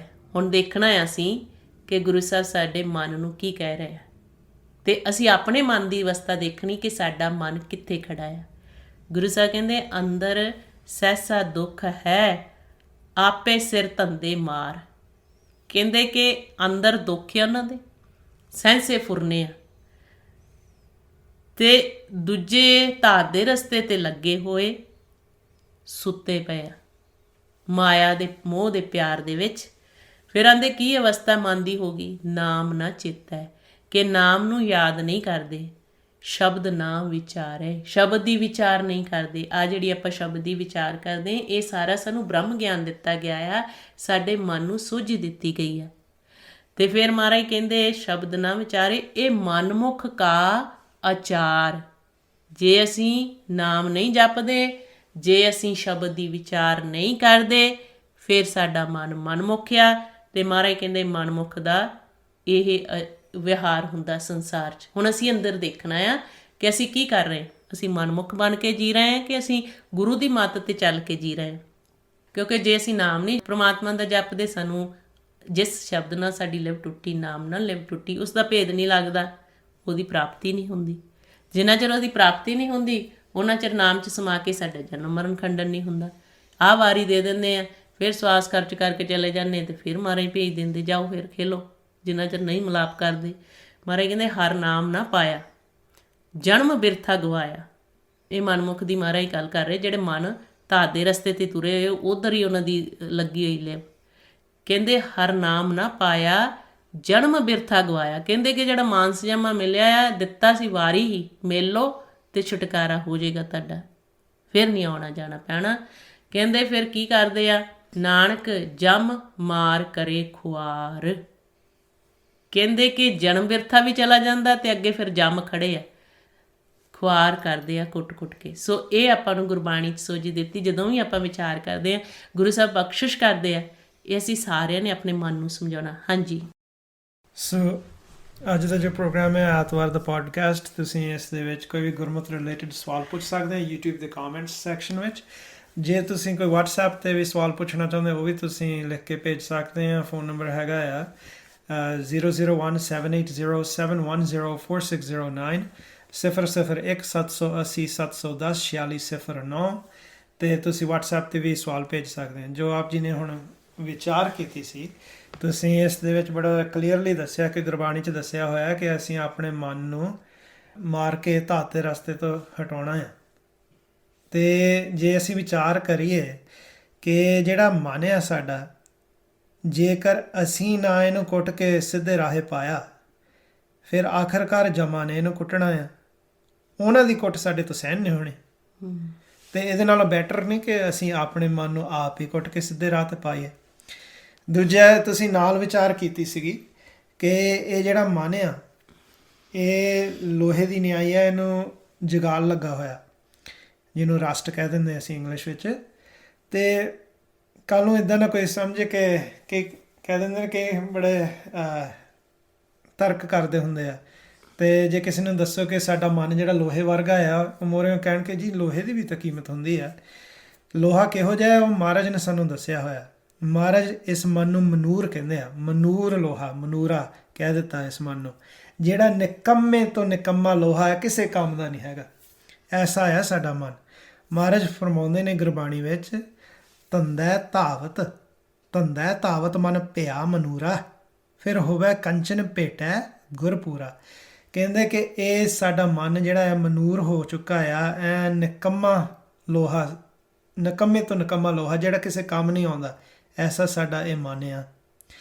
ਪਰ ਜੇਕਰ ਅਸੀਂ ਗੁਰੂ ਨਾਲ ਮਿਲਾਪ ਕਰ ਲਈਏ, ਸ਼ਬਦ ਗੁਰੂ ਨਾਲ ਜੁੜ ਜਾਈਏ, ਤੇ ਮਹਾਰਾਜ ਕਹਿੰਦੇ ਇਹ ਸੋਨੇ ਵਰਗਾ ਹੋ ਜਾਂਦਾ ਆ, ਬਹੁਤ ਕੀਮਤੀ ਹੋ ਜਾਂਦਾ ਆ। ਤਾਂ ਮਹਾਰਾਜ ਜੀ ਨੇ ਸਾਨੂੰ ਗੁਰਬਾਣੀ ਵਿੱਚ ਸਮਝਾ ਦਿੱਤਾ, ਗੁਰ ਪਾਰਸ ਹਮ ਲੋ ਮਿਲ ਕੰਚਨ ਹੋਆ ਰਾਮ, ਕਿ ਗੁਰੂ ਪਾਰਸ ਆ। ਪਾਰਸ ਨੂੰ ਇੰਗਲਿਸ਼ ਵਿੱਚ ਕਹਿੰਦੇ ਆ ਫਿਲੋਸੋਫਰ ਸਟੋਨ। ਉਹਦੇ ਨਾਲ ਜਿਹੜਾ ਲੋਹਾ ਇੱਦਾਂ ਜੁੜ ਜਾਏ, ਉਹ ਲੋਹਾ ਰੂਪ ਬਦਲ ਕੇ ਕੰਚਨ ਬਣ ਜਾਂਦਾ ਹੈ, ਸੋਨਾ ਬਣ ਜਾਂਦਾ ਹੈ। ਤੇ ਮਹਾਰਾਜ ਨੇ ਸਾਨੂੰ ਸਮਝਾ ਦਿੱਤਾ, ਜੇਕਰ ਅਸੀਂ ਸਿਮਰਨ ਕਰੀਏ, ਸਾਡੇ ਇਸ ਮਨ ਨੂੰ ਕਦੇ ਜੰਗਾਲ, ਜਿਹੜਾ ਮੋਰਚਾ ਜਿਹਨੂੰ ਕਿਹਾ ਹੈ ਗੁਰਬਾਣੀ ਵਿੱਚ ਰਸਟ ਕਹਿ ਦਿੱਤਾ ਹੈ, ਇੰਗਲਿਸ਼ ਵਿੱਚ ਅਸੀਂ ਜੋ ਟ੍ਰਾਂਸਲੇਟ ਕਰਦੇ ਹਾਂ, ਤੇ ਉਹ ਕਦੇ ਜੰਗਾਲ ਨਹੀਂ ਇਹਨੂੰ ਲੱਗਣਾ। ਮਹਾਰਾਜ ਕਹਿੰਦੇ, ਜਿਸ ਸਿਮਰਤ ਮਨ ਹੋਤ ਆਨੰਦਾ, ਉਤਰੈ ਮਨੋਂ ਜੰਗੀਲਾ। ਕਹਿੰਦੇ ਕਿ ਜੇ ਸਿਮਰਨ ਅਸੀਂ ਕਰਦੇ ਹਾਂ, ਮਨ ਜਿਹੜਾ ਆਨੰਦ ਵਿੱਚ ਜਾਊਗਾ, ਇਹਦੇ ਤੇ ਜਿਹੜਾ ਜੰਗਾਲ ਚੜਿਆ ਹੋਇਆ, ਰਸਟ ਚੜ ਗਈ ਆ, ਉਹ ਸਾਰੇ ਰਸਟ ਉਤਰ ਜਾਂਦੀ ਹੈ। ਫਿਰ ਕਹਿੰਦੇ ਮਿਲਾਪ ਹੁੰਦਾ ਪ੍ਰਮਾਤਮਾ ਨਾਲ, ਮਿਲਬੇ ਕੀ ਮਹਿਮਾ ਬਰਨ ਨਾ ਸਾਕੋ, ਨਾਨਕ ਪਰੈ ਪਰੀਲਾ। ਕਹਿੰਦੇ ਫਿਰ ਉਸ ਪ੍ਰਮਾਤਮਾ ਨਾਲ ਸਿਮਰਨ ਦੁਆਰਾ ਮਿਲਾਪ ਵੀ ਹੁੰਦਾ ਹੈ। ਉਸ ਪ੍ਰਮਾਤਮਾ ਦੇ ਨਾਲ ਜਦੋਂ ਮਿਲਾਪ ਹੁੰਦਾ, ਉਹ ਤਾਂ ਤੁਸੀਂ ਵਿਖਿਆਨ ਵੀ ਨਹੀਂ ਕਰ ਸਕਦੇ ਕਿ ਕਿੰਨਾ ਆਨੰਦ ਹੈ ਉਸ ਗੱਲ ਦਾ, ਉਸ ਬਖਸ਼ਿਸ਼ ਦਾ। ਸੋ ਅਸੀਂ ਆਪਣੇ ਮਨ ਨੂੰ ਇਸ ਖੇਡ ਵਿੱਚ ਵੇਖ ਰਹੇ ਹਾਂ ਕਿ ਇਹ ਮਨ ਜਿਹੜਾ ਆ ਸਾਡਾ ਧਾਤ ਦਾ ਰਸਤਾ 'ਤੇ ਚੱਲਦਾ ਹੈ ਜਾਂ ਕਿੱਧਰਲੇ ਪਾਸੇ ਨੂੰ ਤੁਰਦਾ ਹੈ। ਜੇਕਰ ਸਾਨੂੰ ਦਿਸਦਾ ਕਿ ਕਾਮ ਕ੍ਰੋਧ ਹੰਕਾਰ ਦੇ ਸੰਗ ਦੇ ਵਿੱਚ ਪਿਆ ਹੋਇਆ, ਤੇ ਇਹਦੇ ਫੁਰਨੇ ਰੁਕਦੀ ਨਹੀਂ, ਸਾਨੂੰ ਅਭਿਆਸ ਕਰਨਾ ਚਾਹੀਦਾ। ਤੇ ਮਹਾਰਾਜ ਨੇ ਸਾਨੂੰ ਸਮਝਾ ਦਿੱਤਾ, ਜਿੱਦਾਂ ਹੁਣੇ ਤੁਸੀਂ ਵਿਚਾਰ ਕਰ ਰਹੇ ਸੀਗੇ ਕਿ ਅਸੀਂ ਹੋਰ ਕੰਮ ਕਰਨ ਨੂੰ ਤਿਆਰ ਹਾਂ, ਪਰ ਸਿਮਰਨ ਦੇ ਵੇਲੇ ਜਿਹੜਾ ਸਾਡਾ ਮਨ ਕਿਨਾਰਾ ਕਰਦਾ। ਤੇ ਮਹਾਰਾਜ ਨੇ ਗੁਰਬਾਣੀ 'ਚ ਸਮਝਾ ਦਿੱਤਾ, ਕਹਿੰਦੇ ਰੇ ਮੂੜੇ, ਮੂੜ ਕਹਿੰਦੇ ਮੂਰਖ ਨੂੰ, ਰੇ ਮੂੜੇ ਲਾਹੇ ਕੋ ਤੂੰ ਢੀਲਾ ਢੀਲਾ, ਟੋਟੇ ਕੋ ਬੇਗ ਧਾਇਆ। ਕਹਿੰਦੇ ਕਿ ਜਿੱਥੇ ਤੈਨੂੰ ਲਾਹਾ ਮਿਲਣਾ ਆ, ਅਰਥਾਤ ਕਿ ਸਿਮਰਨ ਕਰੂੰਗਾ, ਅਭਿਆਸ ਕਰੂੰਗਾ, ਉਹ 'ਚ ਲਾਹਾ ਆ, ਕਹਿੰਦੇ ਉਧਰਲੇ ਪਾਸੇ ਨੂੰ ਜਾਣ ਨੂੰ ਤੂੰ ਢਿੱਲਾ ਆ। ਤੇ ਜਿੱਥੇ ਟੋਟਾ ਹੋਊਗਾ, ਘਾਟਾ ਪਊਗਾ, ਉਧਰ ਨੂੰ ਤੂੰ ਬੜੀ ਛੇਤੀ ਦੌੜਦਾ ਹੈ। ਸਸਤ ਵਖਰ ਤੂੰ ਕਿਨੇ ਨਾਹੀਂ, ਪਾਪੀ ਬਾਧਾ ਰਿਨਾਇਆ। ਕਹਿੰਦੇ ਕਿ ਜੇ ਕੋਈ ਜੇ ਸਸਤਾ ਭੰਡਾਰਾ ਮਿਲਦਾ ਹੋਵੇ ਤੈਨੂੰ, ਉਧਰ ਵੱਲ ਨੂੰ ਤੂੰ ਨਹੀਂ ਭੱਜਦਾ, ਤੂੰ ਤਾਂ ਕਹਿੰਦਾ ਹੈ ਕਿ ਮੈਂ ਪਾਪਾਂ ਦੇ ਵਿੱਚ, ਵਿਕਾਰਾਂ ਦੇ ਵਿੱਚ ਪੈ ਕੇ ਮੈਂ ਆਪਣੇ ਉੱਤੇ ਭਾਵੇਂ ਜਿੰਨਾ ਮਰਜ਼ੀ ਕਰਜ਼ਾ ਚਾੜੀ ਜਾਵਾਂ, ਉਹੀ ਤੈਨੂੰ ਖੁਸ਼ੀ ਚੜ੍ਹਦੀ ਉਸ ਗੱਲ ਦੀ। ਤੇ ਫਿਰ ਕੀ ਫਾਇਦਾ ਐਵੇਂ ਪਾਪ ਕਰਕੇ, ਵਿਕਾਰ ਕਰਕੇ, ਆਪਣੇ ਸਿਰ 'ਤੇ ਕਰਜ਼ਾ ਚੱਕ ਕੇ ਇੱਥੋਂ ਜਾਣਾ ਆ। ਕਿਉਂ ਨਾ ਸੁਖੀ ਹੋ ਜਾ, ਤੂੰ ਸਿਮਰਨ ਅਭਿਆਸ ਕਰ ਲਾ। ਸੋ ਇੱਦਾਂ ਮਹਾਰਾਜ ਨੇ ਸਾਨੂੰ ਗੁਰਬਾਣੀ ਵਿੱਚ ਸਮਝਾਇਆ ਹੋਇਆ। ਇੱਕ ਸਵਾਲ ਆਇਆ, ਮਹਾਰਾਜ ਕਿਰਪਾ ਕਰ ਰਹੇ ਆ, ਗੁਰਮੁਖਾਂ ਨੇ ਸਵਾਲ ਪੁੱਛਿਆ, ਕਹਿੰਦੇ ਵਾਹਿਗੁਰੂ ਜੀ, ਇਸ ਕਾਫੀ ਐਂਡ ਟੀ ਕਮ 36 ਪ੍ਰਕਾਰ ਦਾ ਭੋਜਨ categories? Thank you so much. ਇਹ ਬਹੁਤ ਵਧੀਆ ਸਵਾਲ ਹੈ। ਮੈਂ ਥੋੜ੍ਹਾ ਜਿਹਾ ਤਾਂ ਹੱਸਿਆ ਕਿਉਂਕਿ ਮੈਂ ਆਪ ਕਾਫੀ ਅਤੇ ਟੀ ਨਹੀਂ ਪੀਂਦਾ, ਅਤੇ ਮੈਂ ਦੂਜਿਆਂ ਨੂੰ ਜ਼ਿਆਦਾਤਰ ਇਹੀ ਪ੍ਰੇਰਿਤ ਕਰਦਾ ਹੁੰਦਾ ਕਿ ਕੈਫੀਨ ਜਿਹੜੀ ਹੈ ਇੰਨੀ ਵਾਲੀ ਚੰਗੀ ਨਹੀਂ ਹੁੰਦੀ, ਅਤੇ ਸੁਖਵਿੰਦਰ ਕੌਰ ਚਾਹ ਪੀ ਲੈਂਦੀ ਹੁੰਦੀ ਹੈ। ਕਦੇ ਕਦੇ ਜੇ ਟੀ ਪੀਂਦੇ ਤਾਂ ਚਲੋ ਠੀਕ ਹੈ। ਦੱਸੋ 36 ਪ੍ਰਕਾਰ ਦੇ ਹਾਂਜੀ, 36 ਪ੍ਰਕਾਰ ਦੇ ਭੋਜਨ ਦੇ ਵਿੱਚ ਹੀ ਆ ਜਾਣਾ ਹੈ। ਠੀਕ ਹੈ, ਪਰ ਮੈਂ ਦਾਸ ਇੰਨਾ ਕਾਫੀ ਤੇ ਚਾਹ ਦੇ ਹੱਕ ਦੇ ਵਿੱਚ ਨਹੀਂ। ਤਾਂ ਅਸੀਂ ਦੇਖਿਆ ਹੈ ਕਿ ਛੋਟੀ ਉਮਰ ਦੇ ਵਿੱਚ ਹੀ ਬੱਚੇ ਜਿਹੜੇ ਆ, ਖਾਸ ਕਰਕੇ ਇੰਡੀਆ ਦੇ ਵਿੱਚ, ਉਹ ਛੋਟੀ ਉਮਰ ਦੇ ਵਿੱਚ ਹੀ ਚਾਹ ਨੂੰ ਗਿੱਝ ਜਾਂਦੇ ਆ।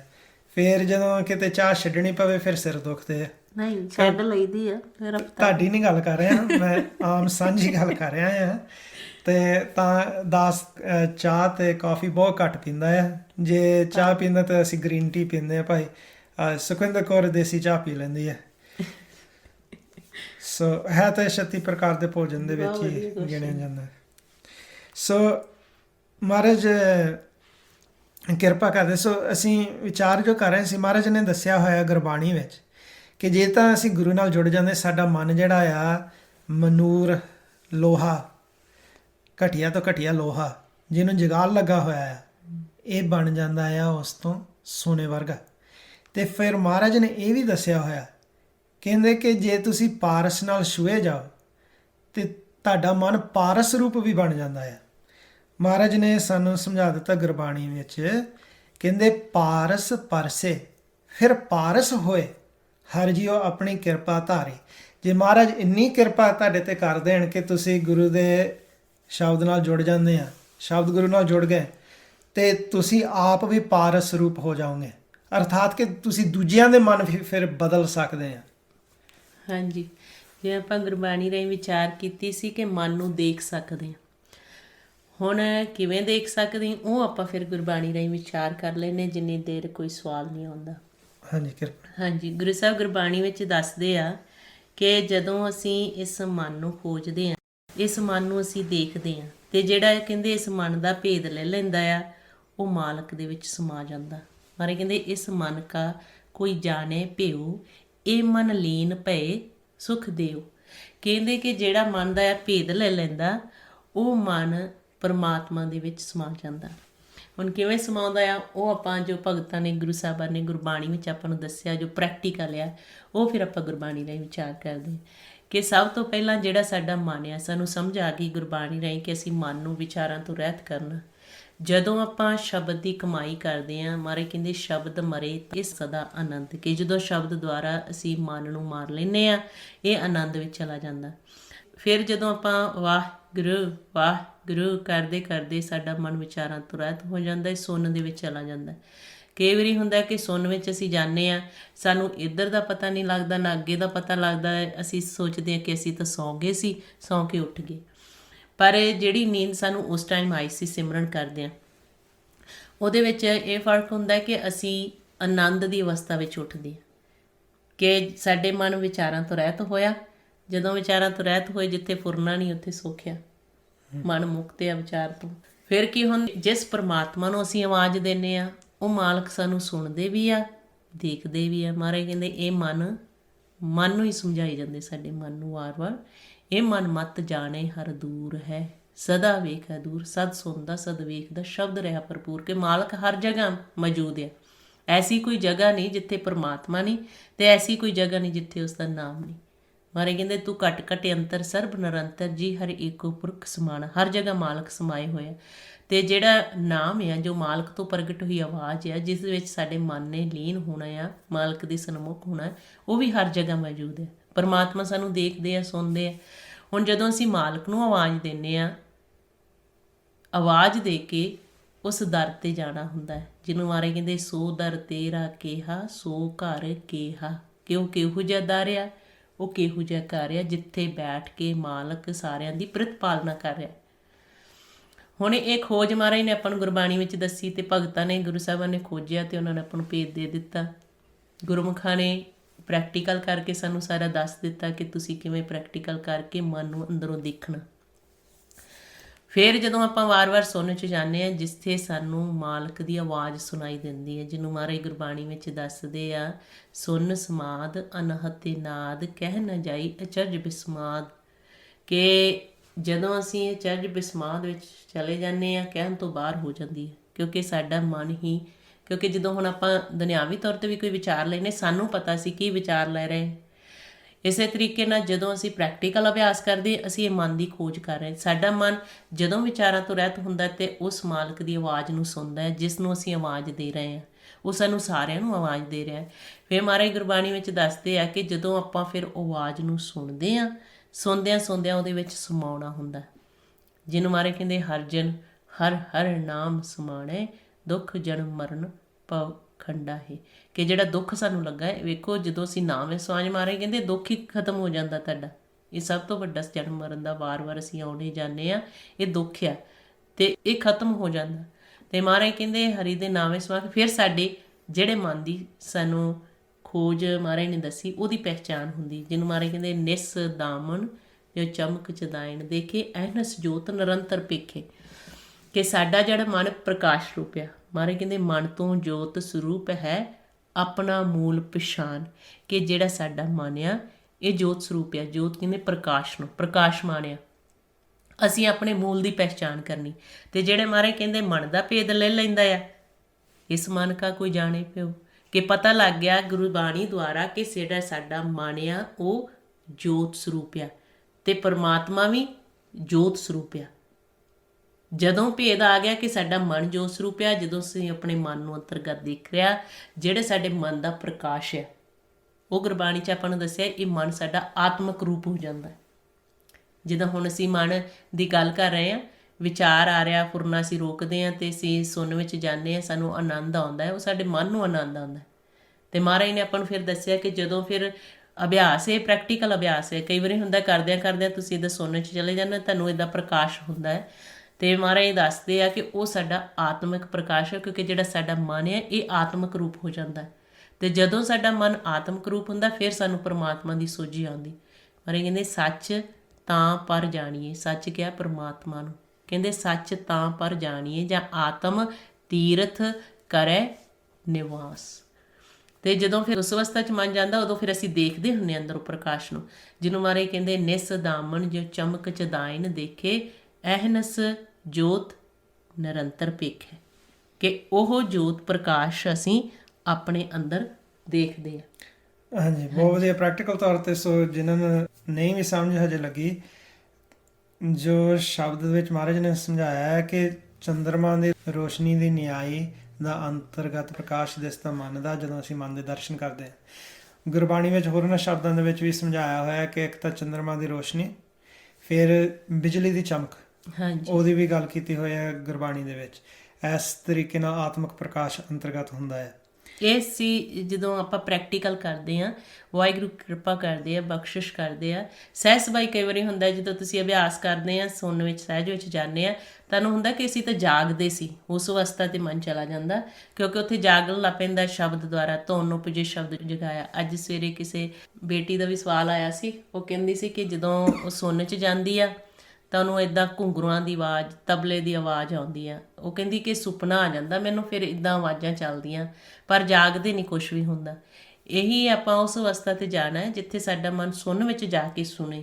ਇਹ ਅੰਦਰ ਸੁਣਨ ਵਿੱਚ ਆਵਾਜ਼ ਚੱਲ ਰਹੀ ਆ, ਪਰ ਜਦੋਂ ਅਸੀਂ ਇਹਦਾ ਜਾਗਦੇ ਹਾਂ ਅਜੇ ਸਾਨੂੰ ਨਹੀਂ ਇੱਥੋਂ ਦਾ ਪਤਾ ਲੱਗਾ, ਪਰ ਜਦੋਂ ਪ੍ਰੈਕਟੀਕਲ ਕਰਕੇ ਅਭਿਆਸ ਕਰਕੇ ਅੰਤਰਗਤ ਚਲੇ ਜਾਂਦੇ ਹਾਂ, ਉੱਥੇ ਫਿਰ ਸਾਨੂੰ ਆਵਾਜ਼ਾਂ ਸੁਣਦੀਆਂ ਜਿਹਦੇ ਨਾਲ ਸ਼ਬਦ ਦੁਆਰਾ ਸਾਡਾ ਮਨ ਜਾਗਦਾ। ਹੁਣ ਅਸੀਂ ਸੁੱਤੇ ਹਾਂ ਵਿਚਾਰਾਂ ਦੇ ਵਿੱਚ, ਫੁਰਨਿਆਂ ਦੇ ਵਿੱਚ, ਜਦੋਂ ਅਸੀਂ ਸੁਣਨ ਵਿੱਚ ਚਲੇ ਜਾਂਦੇ ਹਾਂ, ਇੱਥੇ ਮਹਾਰਾਜ ਕਹਿੰਦੇ ਧੁਨ ਉਪਜੇ ਸ਼ਬਦ ਜਗਾਏ। ਸਾਨੂੰ ਕਿਵੇਂ ਪਤਾ ਲੱਗੇ ਕਿ ਸਾਡਾ ਮਨ ਜਾਗਦਾ ਹੈ? ਸੋ ਜਾਗਣ ਦੀ ਨਿਸ਼ਾਨੀ ਮਹਾਰਾਜ ਨੇ ਦੱਸਦੀ ਕਿ ਜਦੋਂ ਸ਼ਬਦ ਚੱਲਦਾ ਹੈ। ਫਿਰ ਇਹਦਾ ਮਤਲਬ ਉੱਥੇ ਮਨ ਸੁਪਨਾ ਨਹੀਂ ਲੈ ਰਿਹਾ, ਉਹ ਅਸਲੀਅਤ ਹੁੰਦੀ ਹੈ। ਤੇ ਫਿਰ ਜਿਵੇਂ ਗੁਰਮੁਖਾਂ ਨੇ ਹੁਣ ਕਿਹਾ ਕਿ ਚੰਦਰਮਾ ਦੇ ਰੋਸ਼ਨੀ ਦੀ ਨਿਆਈ ਦਾ ਪ੍ਰਕਾਸ਼ ਹੁੰਦਾ ਹੈ, ਜੋ ਗੁਰਬਾਣੀ ਵਿੱਚ ਮਹਾਰਾਜ ਨੇ ਦੱਸਿਆ ਹੋਇਆ।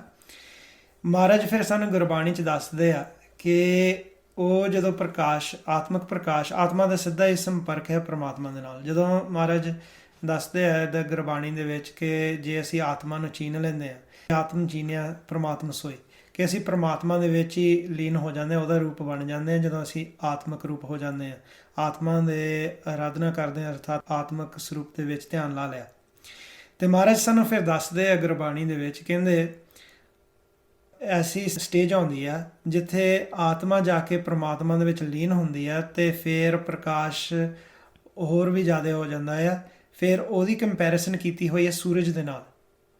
ਮਹਾਰਾਜ ਫਰਮਾਉਂਦੇ ਨੇ ਗੁਰਬਾਣੀ ਵਿੱਚ, ਬਾਰਸ ਬਾਰੈ ਉਗਵੈ ਸੂਰ ਐਨਸ ਬਾਜੇ ਅਨਹਦ ਦੂਰ, ਕਿ 12 ਗੁਣਾ ਜ਼ਿਆਦਾ ਸਾਡੇ ਇਸ ਬਾਹਰਲੇ ਸੂਰਜ ਨਾਲੋਂ ਅੰਦਰ ਸੂਰਜ ਦਾ ਪ੍ਰਕਾਸ਼ ਹੁੰਦਾ ਹੈ। ਬਾਰਸ ਬਾਰੈ ਉਗਵੈ ਸੂਰ ਐਨਸ ਬਾਜੇ ਅਨਹਦ ਦੂਰ, ਦੇਖਿਆ ਤਿਹੂ ਲੋਕ ਕਾ ਪੀਓ ਅਚਰਜ ਪਿਆ ਜੀਵ ਤੇ ਸਿਓ। ਇਹ ਥਿੱਤੀਆਂ ਦੇ ਵਿੱਚ ਭਗਤ ਕਬੀਰ ਜੀ ਸਾਨੂੰ ਦੱਸ ਰਹੇ ਨੇ, 12ਵੀਂ ਥਿੱਤੀ ਦੇ ਵਿੱਚ ਆਉਂਦਾ ਹੈ ਸ਼ਬਦ। ਤੇ ਕਹਿੰਦੇ ਕਿ ਫਿਰ ਲਗਾਤਾਰ ਤੂਰ ਵੱਜਦਾ ਹੈ। ਉਸ ਤਿੰਨਾਂ ਲੋਕਾਂ ਦੇ ਪਤੀ ਨੂੰ, ਮਾਲਕ ਨੂੰ ਅਸੀਂ ਵੇਖਿਆ। ਕਹਿੰਦੇ ਕਿ ਅਚਰਜ ਇਹ ਗੱਲ ਹੋ ਜਾਂਦੀ, ਅਚਰਜ ਪਿਆ ਜੀਵ ਤੇ ਸਿਓ, ਕਿ ਇਹ ਜਿਹੜਾ ਜੀਵ ਹੈ ਸਾਡਾ ਮਨ, ਇਸ ਸ਼ਿਵ ਪਰਮਾਤਮਾ ਦਾ ਰੂਪ ਧਾਰਨ ਕਰ ਲੈਂਦਾ। ਫਿਰ ਉਸ ਤੋਂ ਬਾਅਦ ਜਦੋਂ ਇੱਦਾਂ ਅਭੇਦ ਹੋ ਜਾਂਦਾ ਮਨ ਪਰਮਾਤਮਾ ਦੇ ਵਿੱਚ ਆਤਮਿਕ ਰੂਪ ਹੋ ਕੇ, ਫਿਰ ਭਗਤ ਕਬੀਰ ਜੀ ਐਂਡ ਵਿੱਚ ਕਹਿੰਦੇ ਆ ਕਿ ਹੁਣ ਸਾਡੇ ਲਈ ਹਮੇਸ਼ਾ ਹੀ ਪੂਰਨਮਾਸ਼ੀ ਆ। ਪੂਨਿਓ ਪੂਰਾ ਚੰਦ ਆਕਾਸ, ਪਸਰੇ ਕਲਾ ਸਹਿਜ ਪ੍ਰਗਾਸ, ਆਦ ਅੰਤ ਮਦ ਹੋਏ ਰਹਿਆ ਥੀਰ। ਕਹਿੰਦੇ ਕਿ ਆਦ ਅੰਤ ਦੇ ਵਿੱਚ ਤੇ ਗੱਬੇ ਕਹਿੰਦੇ ਆ, ਗਬਲਾ ਕਹਿੰਦੇ ਵਿਚਕਾਰ, ਕਹਿੰਦੇ ਮੱਧ ਨੂੰ, ਕਹਿੰਦੇ ਹਮੇਸ਼ਾ ਹੀ ਸਾਡਾ ਜਿਹੜਾ ਮਨ ਹੈ ਉਹ ਥਿਰ ਹੋਇਆ ਰਹਿੰਦਾ ਆ। ਸੁਖ ਸਾਗਰ ਮੇ ਰਮੇ ਕਬੀਰ। ਤੇ ਇਹ ਹੈ ਪ੍ਰੈਕਟੀਕਲ। ਹੁਣ ਕਈ ਵਾਰੀ ਕੀ ਹੁੰਦਾ ਹੈ ਕਿ ਗੁਰਮੁਖ ਕਨਫਿਊਜ਼ ਹੋਏ ਹੁੰਦੇ ਆ, ਉਹਨਾਂ ਨੂੰ ਪਤਾ ਨਹੀਂ ਇਸ ਭੇਦ ਦਾ, ਉਹਨਾਂ ਨੇ ਸੰਗਤ ਨੇ ਤਾਂ ਚੰਗੀ ਤਰ੍ਹਾਂ ਕੀਤੀ ਨਹੀਂ ਹੁੰਦੀ, ਜਾਂ ਉਹਨਾਂ ਨੂੰ ਸਮਝ ਨਹੀਂ ਆਉਂਦੀ। ਉਹ ਫਿਰ ਕੰਪੈਰੀਸਨ ਪ੍ਰਕਾਸ਼ ਦਾ ਹੋਰ ਵਸਤੂਆਂ ਨਾਲ ਕਰਨ ਲੱਗ ਪੈਂਦਾ, ਉਹਨਾਂ ਨੂੰ ਪਤਾ ਨਹੀਂ ਹੁੰਦਾ। ਉਹ ਫਿਰ ਕਈ ਵਾਰੀ ਬੁੱਝਣਾ ਪੈਂਦਾ। ਹੁਣ ਜਿਵੇਂ ਕਿ ਕਈ ਵਾਰੀ ਕੀ ਹੁੰਦਾ ਹੈ ਕਿ ਉਂਝ ਮੈਂ ਗੁਰਮੁਖਾਂ ਤੋਂ ਇੱਕ ਵਾਰੀ ਸੁਣਿਆ, ਕਹਿੰਦੇ ਕਿ ਮੈਨੂੰ ਅੰਦਰੋਂ ਪ੍ਰਕਾਸ਼ ਇਸ ਤਰੀਕੇ ਦੇ ਨਾਲ ਹੋਇਆ ਜਿਵੇਂ ਕਿ ਚਾਂਦੀ ਤੇ ਲਾਈਟ ਪੈਂਦੀ ਹੋਵੇ।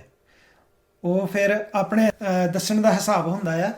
ਉਹਨਾਂ ਨੇ ਇਸ ਤਰੀਕੇ ਨਾਲ ਦੱਸਿਆ, ਉਹਨਾਂ ਨੂੰ ਹੋ ਰਿਹਾ ਸੀ ਆਤਮਿਕ ਪ੍ਰਕਾਸ਼, ਜਿਵੇਂ ਚਾਂਦੀ ਤੇ ਲਾਈਟ ਪੈਂਦੀ ਆ, ਉਹ ਫਿਰ ਇਹੋ ਜਿਹੀ ਲਾਈਟ ਹੁੰਦੀ ਆ ਤੇ ਉਹਨਾਂ ਨੂੰ ਇਸ ਤਰੀਕੇ ਨਾਲ ਦੱਸਣਾ ਆਇਆ, ਤੇ ਉਹ ਹੈ ਆਤਮਿਕ ਪ੍ਰਕਾਸ਼। ਕੋਈ ਗੁਰਮੁਖ ਕੱਲ੍ਹ ਨੂੰ ਕਹਿ ਸਕਦਾ ਹੈ ਕਿ ਜੀ, ਜਿੱਦਾਂ ਪਿਤਾ ਜੀ ਨੂੰ ਗੁਰਮੁਖ ਕਹਿ ਦਿੰਦੇ ਸੀ ਕਿ ਸੋਨੇ ਦੇ ਉੱਤੇ ਲਾਈਟ ਜਾਂ ਸੁਨਹਿਰੀ ਲਾਈਟ ਦਾ ਇੱਦਾਂ ਪ੍ਰਕਾਸ਼ ਹੁੰਦਾ ਆ, ਤੇ ਫਿਰ ਪਿਤਾ ਜੀ ਕਹਿ ਦਿੰਦੇ ਸੀ ਕਿ ਇਹ ਦੇਖੋ, ਕਿਉਂਕਿ ਉਹ ਜਿਹੜਾ ਪ੍ਰਕਾਸ਼ ਹੈ ਪਿਤਾ ਜੀ ਜਾਣਦੇ ਸੀ ਕਿ ਉਹ ਗੁਰਮੁਖਾਂ ਨੂੰ ਅਸਲ ਵਿੱਚ ਸੂਰਜ ਦੇ ਪ੍ਰਕਾਸ਼ ਦੇ ਦਰਸ਼ਨ ਹੋ ਰਿਹਾ ਹੈ। ਫਿਰ ਗੁਰਬਾਣੀ ਦੇ ਵਿੱਚ ਮਹਾਰਾਜ ਨੇ ਦੱਸਿਆ ਹੋਇਆ ਕਿ ਇਹ ਜਿਹੜਾ ਸੂਰਜ ਦਾ ਪ੍ਰਕਾਸ਼ ਇੱਥੇ 12 ਉਗਵੇ ਸੂਰ 12 ਗੁਣੇ ਜ਼ਿਆਦਾ, ਫਿਰ ਤਾਂ ਮਹਾਰਾਜ ਨੇ ਕਿਹਾ ਕਿ ਹਜ਼ਾਰਾਂ ਹੀ ਸੂਰਜ ਜਿਵੇਂ ਚੜ੍ਹੇ ਹੋਣ, ਐਸਾ ਪ੍ਰਕਾਸ਼ ਹੁੰਦਾ ਹੈ। ਫਿਰ ਕੋਈ ਅੰਤ ਹੀ ਨਹੀਂ ਹੈ। ਜਾਨੂੰ ਪਰਮਾਤਮਾ ਦੇ ਵਿੱਚ ਐ ਨਾ ਭੇਦ ਹੋ ਜਾਂਦਾ ਸਾਡਾ ਮਨ। ਸੋ ਇਹ ਜਿਹੜਾ ਕੰਚਨ ਦਾ ਸੋਨੇ ਦਾ ਆਉਂਦਾ ਆ, ਕਿਉਂਕਿ ਕਨਫਿਊਜ਼ਡ ਗੁਰਮੁਖ ਗਾਂ ਦੀ ਗਾਂ ਦਾ ਦੱਸੀ ਜਾਂਦੇ, ਆਪ ਕਨਫਿਊਜ਼ਨ ਫਿਰ ਗਾਂ ਕਰਦੇ ਆ। ਉਹ ਕੰਚਨ ਕਾਇਆ ਨੂੰ ਜ਼ਿਆਦਾਤਰ ਕਿਹਾ ਹੋਇਆ ਗੁਰਬਾਣੀ ਵਿੱਚ। ਸਾਡਾ ਇਹ ਜਿਹੜਾ ਸਰੀਰ ਆ, ਇਹ ਜਿਹੜਾ ਸਾਡਾ ਸਰੀਰ ਆ, ਜਿੰਨਾ ਚਿਰ ਇਹਦੇ ਵਿੱਚ ਜੋਤ ਆ, ਆਤਮਾ ਆ, ਮਨ ਆ, ਇਹ ਸਰੀਰ ਪ੍ਰਾਈਸਲੈਸ ਆ, ਇਹ ਬਹੁਤ ਕੀਮਤੀ ਆ। ਇਹਦੀ ਕੀਮਤ ਪਾਉਣੀ ਮੁਸ਼ਕਿਲ ਹੈ, ਕਿੰਨੀ ਕੀਮਤੀ ਹੈ। ਪ੍ਰਾਈਸਲੈਸ ਜਿਹਨੂੰ ਕਹਿੰਦੇ ਅਸੀਂ ਇੰਗਲਿਸ਼ ਵਿੱਚ। ਤੇ ਮਹਾਰਾਜ ਕਹਿੰਦੇ ਇਹ ਕੰਚਨ ਵਰਗਾ ਆ, ਕੰਚਨ ਕਾਇਆ ਜੋਤ ਅਨੂਪ, ਕਿ ਇਹਦੇ ਵਿੱਚ ਜੋਤ ਆ। ਇਹ ਸਰੀਰ ਸਾਡਾ ਇਹ ਕੰਚਨ ਆ, ਸੋਨੇ ਵਰਗਾ। ਫਿਰ ਮਹਾਰਾਜ ਕਹਿੰਦੇ ਕੰਚਨ ਕਾਇਆ ਨਿਰਮਲ ਹੰਸ, ਜਿਸ ਮੈਂ ਨਾਮ ਨਿਰੰਜਨ ਅੰਸ। ਕਹਿੰਦੇ ਇਹ ਕੰਚਨ ਕਾਇਆ ਜਿਹੜੀ ਹੈ, ਇਹਦੇ ਵਿੱਚ ਨਿਰਮਲ ਹੰਸ ਆ, ਜੋ ਸਾਡੀ ਆਤਮਾ ਹੈ, ਉਹਦੇ ਵਿੱਚ ਹੈ ਨਾਮ। ਜਿਸਮੇ ਨਾਮ ਨਿਰੰਜਨ ਅੰਸ, ਦੁੱਖ ਰੋਗ ਸਭ ਗਿਆ ਗਵਾਏ, ਨਾਨਕ ਛੁਟੇ ਸਾਚੈ ਨਾਇਕ। ਜੇ ਅਸੀਂ ਸੱਚੇ ਨਾਮ ਨਾਲ ਜੁੜ ਜਾਈਏ ਤੇ ਦੁੱਖ ਰੋਗ ਸਾਰਾ ਜਿਹੜਾ ਉਹ ਖਤਮ ਹੋ ਜਾਂਦਾ। ਹਾਂਜੀ, ਪਿਤਾ ਜੀ ਦੱਸਦੇ ਹੁੰਦੇ ਸੀ ਬੜਾ ਸਿੱਧੇ ਤਰੀਕੇ ਨਾਲ, ਕਿ ਉਹਨਾਂ ਦੱਸਿਆ ਕਿ ਪ੍ਰੈਕਟੀਕਲ ਅਭਿਆਸ ਹੈ। ਜਦੋਂ ਅਸੀਂ ਆਪ ਕਰਾਂਗੇ, ਹੁਣ ਕੰਪਲਿਕੇਟਡ ਜਿਹਾ ਬਹੁਤ ਹੋ ਰਿਹਾ ਪ੍ਰਚਾਰ ਵੀ, ਕੋਈ ਕੁਛ ਦੱਸੀ ਜਾਂਦਾ, ਕੋਈ ਕੁਛ ਦੱਸੀ ਜਾਂਦਾ। ਪਿਤਾ ਜੀ ਨੇ ਸਿੱਧਾ ਗੁਰਬਾਣੀ ਰਾਹੀਂ, ਕਿਉਂਕਿ ਜਦੋਂ ਤੁਸੀਂ ਗੁਰਬਾਣੀ ਪੜ੍ਹਦੇ ਆ, ਗੁਰਬਾਣੀ ਵਿੱਚ ਸੂਖਮ ਗਿਆਨ ਸਾਨੂੰ ਦਿੱਤਾ ਬ੍ਰਹਮ ਦਾ, ਤੇ ਆਪਾਂ ਨੂੰ ਦੱਸਿਆ ਆ ਕਿ ਤੁਸੀਂ ਨਾਮ ਜਪਣਾ, ਗੁਰਮੁਖ ਗਿਆਨ ਏਕੋ ਹੈ ਜਾਤਾ, ਅਨਦਿਨ ਨਾਮ ਰਵੀਜੈ ਹੈ। ਕਿ ਗੁਰਬਾਣੀ ਦੇ ਵਿੱਚ ਆਪਾਂ ਨੂੰ ਦੱਸਿਆ ਹੈ ਕਿ ਜਿਹੜਾ ਗਿਆਨ ਆ, ਅਸੀਂ ਸਿਮਰਨ ਕਰਨਾ ਹੈ। ਸੋ ਸਿਮਰਨ ਕਰਕੇ ਨਾਮ ਦੀ ਪ੍ਰਾਪਤੀ ਕਰਨੀ, ਨਾਮ ਦੀ ਪ੍ਰਾਪਤੀ ਕਰਕੇ ਉਹਦੇ ਵਿੱਚ ਸਮਾ ਕੇ ਤੇ ਸੱਚ ਨਾਲ ਅਸੀਂ ਮਿਲਾਪ ਕਰਨਾ। ਸਿੱਧਾ ਜਿਹੜਾ ਰਸਤਾ ਗੁਰਬਾਣੀ 'ਚ ਸਾਨੂੰ ਦੱਸਿਆ ਮਹਾਰਾਜ ਨੇ। ਸੋ ਜਦੋਂ ਫਿਰ ਅਸੀਂ ਇੱਦਾਂ ਗੁਰਬਾਣੀ ਰਾਹੀਂ ਭੇਦ ਲੈਂਦੇ ਹਾਂ, ਤੇ ਫਿਰ ਸਾਨੂੰ ਦੱਸਿਆ ਸਾਧੂ ਦੀ ਸੰਗਤ ਦੀ ਮਹੱਤਤਾ, ਕਿਉਂਕਿ ਸੰਗਤ ਵਿੱਚ ਜਦੋਂ ਅਸੀਂ ਆਉਣੇ ਹਾਂ, ਸਾਡੇ ਸੰਗਤ ਵਿੱਚ ਆ ਕੇ ਭਰਮ ਦੂਰ ਹੁੰਦੇ ਆ। ਜੋ ਸਤਿਗੁਰ ਦੀ ਬਾਣੀ ਦੁਆਰਾ ਗੁਰਮੁਖਾਂ ਨੇ ਸਾਨੂੰ ਸਮਝਾਇਆ, ਪਿਤਾ ਜੀ ਸਾਨੂੰ ਜੋ ਸਮਝਾਉਂਦੇ ਸੀ, ਪ੍ਰੈਕਟੀਕਲ ਕਰਵਾਉਂਦੇ ਸੀ ਸਤਿਗੁਰ ਦੀ ਬਾਣੀ ਦੁਆਰਾ, ਕਿ ਕਿਸੇ ਵੀ ਗੱਲ ਨੂੰ ਅਸੀਂ ਸੁਣਨਾ ਹੈ, ਜੋ ਵੀ ਗੁੰਜਾਇਸ਼ ਰੱਖਣੀ ਆ, ਪਰ ਗੁਰਬਾਣੀ ਦੀ ਕਸਵੱਟੀ 'ਤੇ ਉਤਾਰਨਾ ਹੈ। ਕਿ ਜੋ ਗੁਰੂ ਸਾਹਿਬ ਸਾਨੂੰ ਦੱਸ ਰਹੇ, ਮਹਾਰਾਜ ਨੇ ਦੱਸਿਆ ਆ, ਸਤਿਗੁਰੂ ਹੈ ਬੋਹਿਥਾ ਸ਼ਬਦ ਲੰਘਾਵਣ ਹਾਰ। ਬਹੁਤ ਹੀ ਸਹਿਜ ਵਿੱਚ ਇਹ ਸ਼ਬਦ ਦੀ ਆਪਾਂ ਵਿਚਾਰ ਕਰਨੀ। ਜਦੋਂ ਵੀ ਸਾਨੂੰ ਇੱਦਾਂ ਆਕਾਰ ਬਾਰੇ ਕੋਈ ਦੱਸੇ, ਜਾਂ ਸਾਨੂੰ ਇੱਦਾਂ ਦੱਸੇ ਕਿ ਇੱਦਾਂ ਤੁਹਾਨੂੰ ਹੋਣਾ, ਇੱਦਾਂ ਆਕਾਰ ਉੱਥੇ ਆ, ਸੁਖਮ ਨੇ ਆ, ਸੁਖਮ ਆ, ਬਹੁਤ ਕੁਛ ਹੋ ਰਿਹਾ ਪ੍ਰਚਾਰ ਦੇ ਵਿੱਚ। ਤੁਸੀਂ ਗੁਰਬਾਣੀ ਦੀ ਕਸਵੱਟੀ 'ਤੇ ਦੇਖਣਾ ਕਿ ਗੁਰੂ ਸਾਹਿਬ ਦੀ ਬਾਣੀ ਆਪਾਂ ਨੂੰ ਕੀ ਕਹਿ ਰਹੇ। ਗੁਰੂ ਸਾਹਿਬ ਕਹਿੰਦੇ ਸਤਿਗੁਰੂ ਹੈ ਬੋਹਿਥਾ ਸ਼ਬਦ ਲੰਘਾਵਣ ਹਾਰ। ਸਤਿਗੁਰ ਸਾਡੇ ਬੋਹਿਤ ਨੇ, ਤੇ ਸ਼ਬਦ ਦੁਆਰਾ ਸਾਨੂੰ ਪਾਰ ਲੰਘਾਉਣਾ ਹੈ।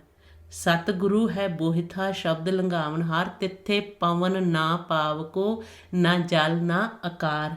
ਮਹਾਰਾਜ ਕਹਿੰਦੇ ਜਿੱਥੇ ਅਸੀਂ ਲੰਘਣਾ ਹੈ ਨਾ, ਇਹ ਭਵ ਸਾਗਰ ਆ ਵਿਚਾਰਾਂ ਦਾ।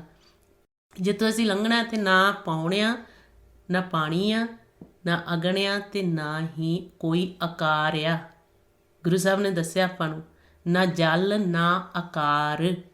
ਉੱਥੇ ਕੀ ਮਹਾਰਾਜ ਕਹਿੰਦੇ, ਤਿੱਥੇ ਸੱਚਾ ਸੱਚ ਨਾਏ, ਸੱਚ ਪ੍ਰਮਾਤਮਾ ਤੇ ਉਸ ਦਾ ਨਾਮ ਆ। ਤਿੱਥੇ ਸੱਚਾ ਸੱਚ ਨਾਏ, ਭਵਜਲ ਤਾਰਨਹਾਰ। ਫਿਰ ਮਹਾਰਾਜ ਕਹਿੰਦੇ ਗੁਰਮੁਖ ਲੰਘੇ ਸੇ ਪਾਰ ਪਏ। ਕਿਵੇਂ ਪਾਰ ਪੈਂਦੇ? ਸੱਚੇ ਸਿਉ ਲਿਵ ਲਾਏ। ਕਹਿੰਦੇ ਗੁਰਮੁਖ ਪਾਰ ਹੋ ਜਾਂਦੇ ਭਵ ਸਾਗਰ ਨੂੰ ਸੱਚ ਨਾਲ ਲਿਵ ਜੋੜ ਕੇ। ਆਵਾ ਗੌਨ ਨਵਾਰਿਆ ਜੋਤੀ ਜੋਤ ਮਲਾਏ। ਇਸ ਸ਼ਬਦ 'ਚ ਮਹਾਰਾਜ ਨੇ ਸਾਨੂੰ ਸਪਸ਼ਟ ਕਰ ਦਿੱਤਾ ਕਿ ਆਹ ਖੇਲ ਆ, ਕਿ ਤੁਸੀਂ ਸਤਿਗੁਰੂ ਦੇ ਲੜ ਲੱਗਣਾ, ਸਿਮਰਨ ਕਰਨਾ, ਤੇ ਤੁਹਾਨੂੰ ਭਵ ਸਾਗਰ ਵਿੱਚ ਸ਼ਬਦ ਦੁਆਰਾ ਮਹਾਰਾਜ ਨੇ ਪਾਰ ਕਰ ਦੇਣਾ। ਤੇ ਜਦੋਂ ਸ਼ਬਦ ਦੁਆਰਾ ਪਾਰ ਹੋ ਗਏ, ਮਹਾਰਾਜ ਕਹਿੰਦੇ ਪੌਣ ਪਾਣੀ ਅਗਨੀ ਬਿਸਰਾਓ ਤਾਹੀ ਨਿਰੰਜਨ ਸਾਚੋ ਨਾਮ, ਕਿ ਪੌਣ ਪਾਣੀ ਬਸੰਤਰ ਤੋਂ ਉੱਪਰ ਗਏ। ਹੁਣ ਆਪਾਂ ਅਭਿਆਸ ਜਦੋਂ ਕਰਦੇ ਆ ਨਾ, ਸਾਡੀ ਸਰੀਰ ਤੋਂ ਉੱਪਰ ਉੱਠ ਜਾਂਦੀ ਸੁਰਤੀ, ਸਾਨੂੰ ਨਾ ਪਾਉਣ ਦਾ ਪਤਾ ਲੱਗਦਾ ਹੈ, ਉਹ ਪਾਉਣ ਦਾ ਸੰਪਰਕ ਸਾਡੇ ਸਰੀਰ ਨਾਲ ਹੋ ਜਾਂਦਾ ਹੈ ਤੇ ਅਸੀਂ ਸੁੰਨ ਵਿੱਚ ਚਲੇ ਜਾਂਦੇ। ਤੇ ਉੱਥੇ ਖੇਲ ਕੀ ਆ, ਮਾਲਕ ਦਾ ਸ਼ੁਰੂ ਹੁੰਦਾ, ਪਰਲੋਕ ਦਾ। ਉੱਥੇ ਫਿਰ ਸਾਨੂੰ ਆ ਜੋ ਮਹਾਰਾਜ ਨੇ ਸਾਨੂੰ ਦੱਸਿਆ ਆ, ਆਕਾਰ ਤੋਂ ਉੱਪਰ ਉੱਠ ਜਾਂਦੇ ਅਸੀਂ। ਹਾਂਜੀ, ਸੋ ਇੱਕ ਕਨਫਿਊਜ਼ਨ ਹੋ ਰਿਹਾ, ਥੋੜੇ ਜਿਹਾ ਕਲੀਅਰ ਕਰਨੀ ਹੈ। ਗੱਲ ਇਹ ਹੈ ਕਿ ਗੁਰਬਾਣੀ ਦੇ ਵਿੱਚ ਇੱਕ ਜਗ੍ਹਾ ਮਹਾਰਾਜ ਫਰਮਾਉਂਦੇ ਨੇ ਕਿ ਤੇਰੇ ਬੰਕੇ ਲੋਇਣ ਦੰਤ ਰਿਸਾਲਾ ਸੋਹਣੇ ਨੱਕ ਜਿਨ ਲੰਮੜੇ ਵਾਲਾ। ਹੁਣ ਜਿਵੇਂ ਸੁਖਵਿੰਦਰ ਕੌਰ ਕਹਿ ਰਹੇ ਸੀ ਕਿ ਜਿੱਥੇ ਅਸੀਂ ਜਾਣਾ ਹੈ ਨਿਰਾਕਾਰ ਦੇ ਵਿੱਚ ਸਮਾਉਣਾ, ਉੱਥੇ ਕੋਈ ਕਿਸਮ ਦਾ ਆਕਾਰ ਨਹੀਂ, ਨਾ ਸੂਖਮ ਨਾ ਸਥੂਲ। ਸੋ ਉੱਥੇ ਤੱਤਾਂ ਤੋਂ ਵੀ ਅਸੀਂ ਉੱਪਰ ਉੱਠ ਜਾਂਦੇ ਆ। ਤੇ ਇੱਕ ਵੱਖਰੀ ਗੱਲ ਹੈ ਕਿ ਜਦੋਂ ਸੁਨ ਮੰਡਲ ਵਿੱਚ ਜੀਵ ਜਾਂਦਾ ਹੈ, ਉੱਥੇ ਤੁਹਾਨੂੰ ਜੋ ਆ ਮਹਾਰਾਜ ਨੇ ਰਚਨਾ ਕੀਤੀ ਹੈ ਇਹਦੇ ਦ੍ਰਿਸ਼ ਦਿਸ ਸਕਦੇ ਆ। ਸੁਨ ਮੰਡਲ ਦੇ ਵਿੱਚ ਜਦੋਂ ਅਸੀਂ ਵਿਚਰਦੇ ਹਾਂ, ਉਹ ਵੱਖਰੀ ਗੱਲ ਆ। ਉਹਨੂੰ ਸੁਖ ਮਹਿਲ ਵੀ ਕਹਿ ਦਿੱਤਾ ਹੈ।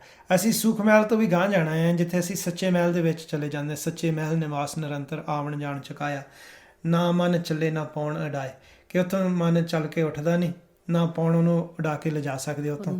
ਫਿਰ ਜਿਹੜਾ ਸ਼ਬਦ ਜਿੱਥੇ ਮਹਾਰਾਜ ਨੇ ਸਮਝਾਇਆ ਹੋਇਆ ਕਿ ਤੇਰੇ ਬੰਕੇ ਲੋਇਣ ਦੰਤ ਰਿਸਾਲਾ, ਹੁਣ ਪਰਮਾਤਮਾ ਨਿਰਾਕਾਰ ਦਾ ਕੋਈ ਆਕਾਰ ਨਹੀਂ, ਉਹਨਾਂ ਦੇ ਅੰਗ ਨਹੀਂ ਹੈਗੇ, ਉਹ ਅੰਗਾਂ ਤੋਂ ਰਹਿਤ ਆ। ਤੇ ਜਿਵੇਂ ਗੁਰਬਾਣੀ ਦੇ ਵਿੱਚ ਆਉਂਦਾ ਆ ਕਿ ਤੇਰਾ ਮੁਖ ਸੁਹਾਵਾ ਜੀਓ ਸਹਿਜ ਧੁਨ ਬਾਣੀ, ਕਿ ਜਿੱਥੋਂ ਸਹਿਜ ਧੁਨ ਪ੍ਰਗਟ ਹੁੰਦੀ ਆ ਆਪ ਜੀ ਤੋਂ, ਤੁਹਾਡਾ ਉਹ ਮੂੰਹ ਬਹੁਤ ਸੁੰਦਰ ਆ। ਤੇ ਪਰਮਾਤਮਾ ਦਾ ਮੁਖ ਜੋ ਹੈ ਉਹ ਸਾਡੇ ਵਰਗਾ ਨਹੀਂ, ਉਹ ਪ੍ਰਕਾਸ਼ ਹੀ ਹੈ। ਜਿੱਥੋਂ ਉਹ ਸ਼ਬਦ ਪ੍ਰਗਟ ਹੁੰਦਾ ਆ, ਉਹਨੂੰ ਕਹਿ ਦਿੱਤਾ ਪਰਮਾਤਮਾ ਦਾ ਮੁਖ। ਜਿੱਥੇ ਮਹਾਰਾਜ ਇੱਦਾਂ ਕਹਿ ਰਿਹਾ ਤੇਰੇ ਬੰਕੇ ਲੋਇਣ, ਕਿ ਤੇਰੀਆਂ ਅੱਖਾਂ ਬਹੁਤ ਸੋਹਣੀਆਂ, ਤੇਰੇ ਬੰਕੇ ਲੋਇਣ ਦੰਤ ਰਿਸਾਲਾ, ਤੁਹਾਡੇ ਦੰਦ ਵੀ ਬਹੁਤ ਸੁੰਦਰ ਆ। ਸੋਹਣੇ ਨੱਕ ਜਿਨ ਲੰਮੜੇ ਵਾਲਾ, ਨੱਕ ਵੀ ਬੜਾ ਸੁੰਦਰ ਆ, ਲੰਮੇ ਤੁਹਾਡੇ ਵਾਲ ਆ। ਕੰਚਨ ਕਾਇਆ ਸੋਨੇ ਕੀ ਢਾਲਾ, ਤੇ ਸਰੀਰ ਇਹ ਸੋਨੇ ਦਾ ਹੈ, ਅਰਥਾਤ ਕੰਚਨ ਕਾਇਆ। ਜਿੱਦਾਂ ਹੁਣੇ ਵਿਚਾਰ ਕਰ ਰਹੇ ਸੀ ਕਿ ਸਰੀਰ ਨੂੰ ਕੰਚਨ ਕਾਇਆ ਕਹਿ ਦਿੱਤਾ ਆ। ਇੱਥੇ ਮਹਾਰਾਜ ਦੇ ਸਰਗੁਣ ਸਰੂਪ ਦੀ ਉਸਤਤ ਕੀਤੀ ਹੋਈ ਆ, ਕਿ ਇਹ ਪ੍ਰਮਾਤਮਾ ਦੀ ਹੀ ਉਸਤਤ ਆ, ਜੋ ਉਹਨਾਂ ਦੇ ਸਰਗੁਣ ਸਰੂਪ ਉਹਨਾਂ ਨੇ ਧਾਰਨ ਕੀਤਾ। ਜਦੋਂ ਵੀ ਉਹਦਾ ਧਾਰਨ ਕਰਦੇ, ਜਿੱਥੇ ਉਹਨਾਂ ਨੇ ਭਗਤਾਂ ਦੀ ਰੱਖਿਆ ਕਰਨੀ ਹੁੰਦੀ ਆ, ਉਹ ਸਰਗੁਣ ਸਰੂਪ ਧਾਰਨ ਜੋ ਕਰਦੇ ਆ, ਉਸ ਦੇ ਨਾਲ ਕੀ ਹੁੰਦਾ ਆ, ਜਦੋਂ ਇੱਦਾਂ ਪ੍ਰਗਟ ਹੁੰਦੇ ਆ ਸਰਗੁਣ ਸਰੂਪ ਦੇ ਵਿੱਚ, ਉਹਨਾਂ ਨੇ ਕਈ ਵਾਰੀ ਕਿਸੇ ਭਗਤ ਦੀ ਰੱਖਿਆ ਕਰਨੀ ਹੁੰਦੀ ਹੈ, ਜਾਂ ਕਿਸੇ ਭਗਤ ਦੀ ਮਦਦ ਕਰਨੀ ਹੁੰਦੀ ਹੈ। ਕਈ ਵਾਰੀ ਪਰਮਾਤਮਾ ਆਪਣੇ ਭਗਤਾਂ ਦਾ ਹੀ ਰੂਪ ਧਾਰਨ ਕਰ ਲੈਂਦੇ ਆ। ਜਿਵੇਂ ਭਾਈ ਗੁਰਦਾਸ ਜੀ ਦੀ ਵਾਰ ਦੇ ਵਿੱਚ ਆਉਂਦਾ ਹੈ ਕਿ ਪਰਮਾਤਮਾ ਨੇ ਕਿਰਪਾ ਕੀਤੀ ਕਿ ਭਗਤ ਸੈਣ ਜੀ ਉਹ ਰਾਤ ਸੰਤ ਪ੍ਰਾਹੁਣੇ ਆਏ ਤੇ ਰੈਂਸ ਬਾਈ ਸਾਰੀ ਰਾਤ ਹਰੀ ਦੇ ਗੁਣ ਗਾਉਂਦੇ ਰਹੇ, ਤੇ ਸਮਾਧੀ ਸਥਿਤ ਹੋ ਕੇ ਉਹਦੇ ਵਿੱਚ ਜੁੜ ਗਿਆ, ਪਰਮਾਤਮਾ ਦੇ ਵਿੱਚ ਲੀਨ ਹੋਏ। ਤੇ ਸਵੇਰੇ ਉਹਨਾਂ ਨੇ ਉੱਠ ਕੇ ਜਾ ਕੇ ਰਾਜੇ ਦੇ ਮਹਿਲ ਦੇ ਵਿੱਚ, ਰਾਜੇ ਦੇ ਜਾ ਕੇ ਉਹਨਾਂ ਨੇ ਸੇਵਾ ਕਰਨੀ ਸੀ, ਮਾਲਿਸ਼ ਕਰਨੀ ਸੀ ਰਾਜੇ ਦੇ ਸਿਰ ਦੇ ਵਿੱਚ, ਤੇ ਉੱਥੇ ਸੇਵਾ ਕਰਨੀ ਸੀਗੀ। ਤੇ ਉਹ ਜਿਹੜਾ ਟਾਈਮ ਆ ਉਹ ਲੰਘ ਗਿਆ।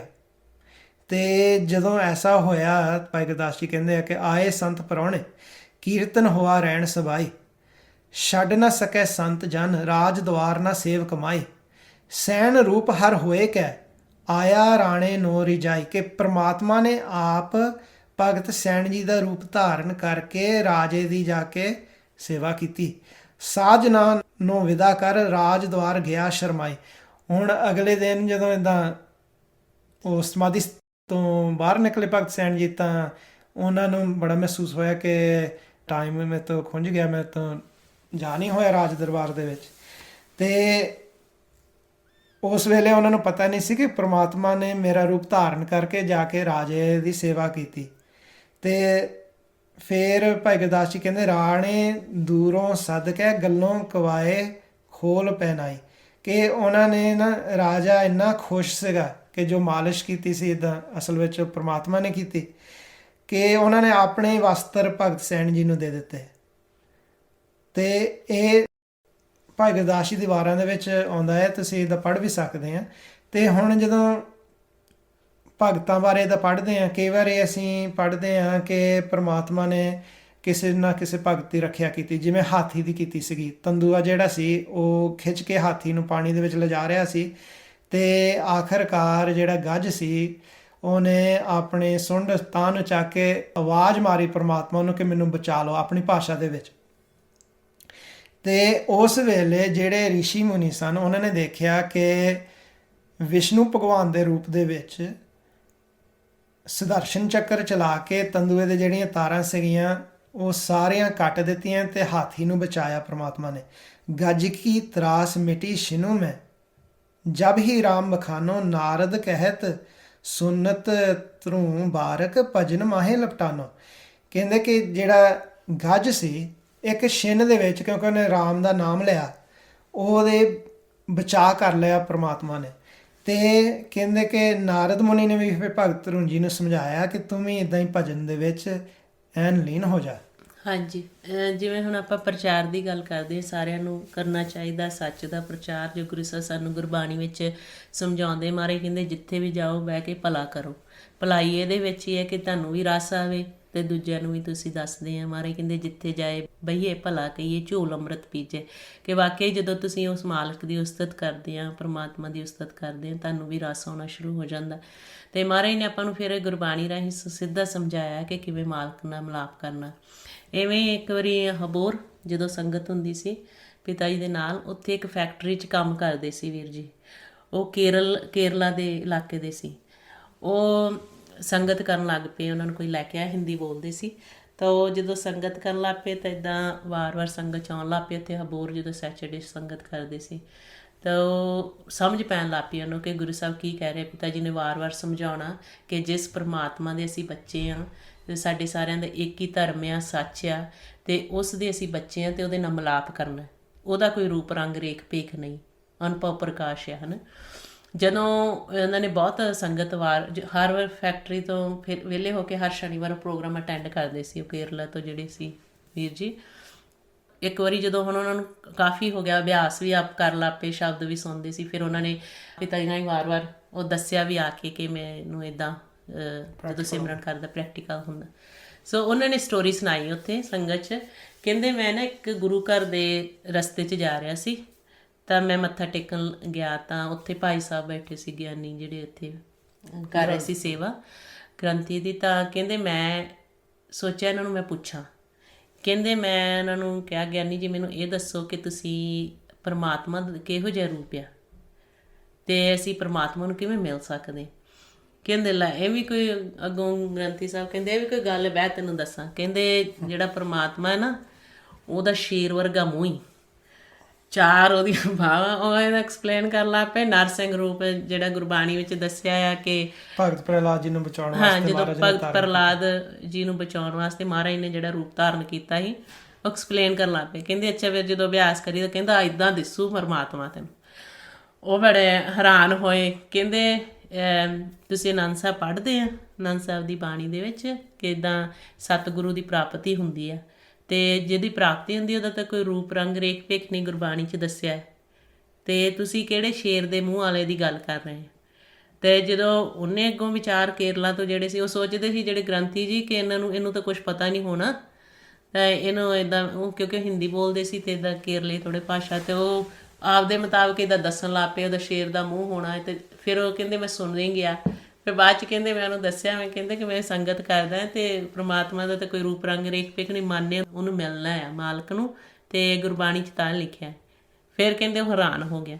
ਇੱਦਾਂ ਜਦੋਂ ਹੁਣ ਆਪਾਂ ਗੁਰਬਾਣੀ ਰਾਹੀਂ ਸਿੱਖਿਆ ਲੈਂਦੇ, ਸਿੱਖਿਆ ਸਾਰੇ ਲੈ ਰਹੇ ਆ ਗੁਰੂ ਸਾਹਿਬ ਦੀ ਬਾਣੀ ਦੁਆਰਾ, ਪਰ ਇੰਨਾ ਕੰਪਲੀਕੇਟਡ ਨਾ ਕਰੀਏ ਕਿ ਉੱਥੇ ਸੁਖਮ ਆ ਉੱਥੇ ਆ। ਜਦੋਂ ਆਪਾਂ ਚਾਰ ਸੁਣਦੇ ਹਾਂ ਵੱਖਰਾ ਵੱਖਰਾ ਹੋ ਜਾਂਦਾ ਅੱਗੇ ਜਾ ਕੇ। ਅਸਲ ਵਿੱਚ ਉਹਨਾਂ ਨੂੰ ਭੇਦ ਨਹੀਂ ਹੈਗਾ ਸਤਿਗੁਰ ਦੀ ਬਾਣੀ ਦੁਆਰਾ, ਕਿਉਂਕਿ ਫਿਰ ਕਈ ਕੁਐਸਚਨ ਸਵਾਲ ਸਿੱਧਾ ਰਸਤਾ ਹੈ। ਮਹਾਰਾਜ ਨੇ ਕਿਹਾ ਨਾਮ ਜਪੋ, ਤੁਹਾਡੇ ਕੋਲ ਗਿਆਨ ਆ, ਗੁਰਮੁਖ ਗਿਆਨ ਇੱਕੋ ਹੈ ਜਾਤਾ, ਇੱਕ ਗਿਆਨ ਆ, ਦਿਨ ਰਾਤ ਨਾਮ ਜਪੋ। ਅਤੇ ਜਿੰਦਾ ਅਸੀਂ ਨਾਮ ਜਪਣਾ ਉਹ ਤਾਂ ਸਾਨੂੰ ਦੇਖ ਵੀ ਰਿਹਾ, ਸੁਣ ਵੀ ਰਿਹਾ, ਤਾਂ ਦੂਰ ਬੈਠਾ ਹੀ ਨਹੀਂ। ਹਾਂਜੀ ਹਾਂਜੀ। ਸੋ ਹਾਂਜੀ, ਇੱਦਾਂ ਜਿਹਨਾਂ ਨੂੰ ਨਹੀਂ ਭੇਦ ਹੁੰਦਾ ਉਹ ਫਿਰ ਆਕਾਰਾਂ ਦੇ ਵਿੱਚ ਲੈ ਜਾਂਦੇ ਆ, ਜੰਗ ਧਰਮ ਨਗਰੀ ਦੇ ਵਿੱਚ ਫਸਾ ਦਿੰਦੇ ਆ। ਅਤੇ ਕਈ ਵਾਰੀ ਜੇ ਨਿਸ਼ਾਨੀ ਵੀ ਰਾਹ ਦੀ ਹੋਏ, ਜਿਵੇਂ ਚੰਦਰਮਾ ਸੂਰਜ ਦੀ ਨਿਸ਼ਾਨੀਆਂ ਦੱਸੀਆਂ ਗੁਰਬਾਣੀ ਦੇ ਵਿੱਚ, ਉਹ ਨਿਸ਼ਾਨੀਆਂ ਨੂੰ ਵੀ ਕਹਿ ਦਿੰਦੇ ਇਹ ਵੀ ਨਹੀਂ ਹੈਗਾ, ਅਤੇ ਉਹਨਾਂ ਨੂੰ ਆਪ ਭੇਦ ਨਹੀਂ ਹੈ।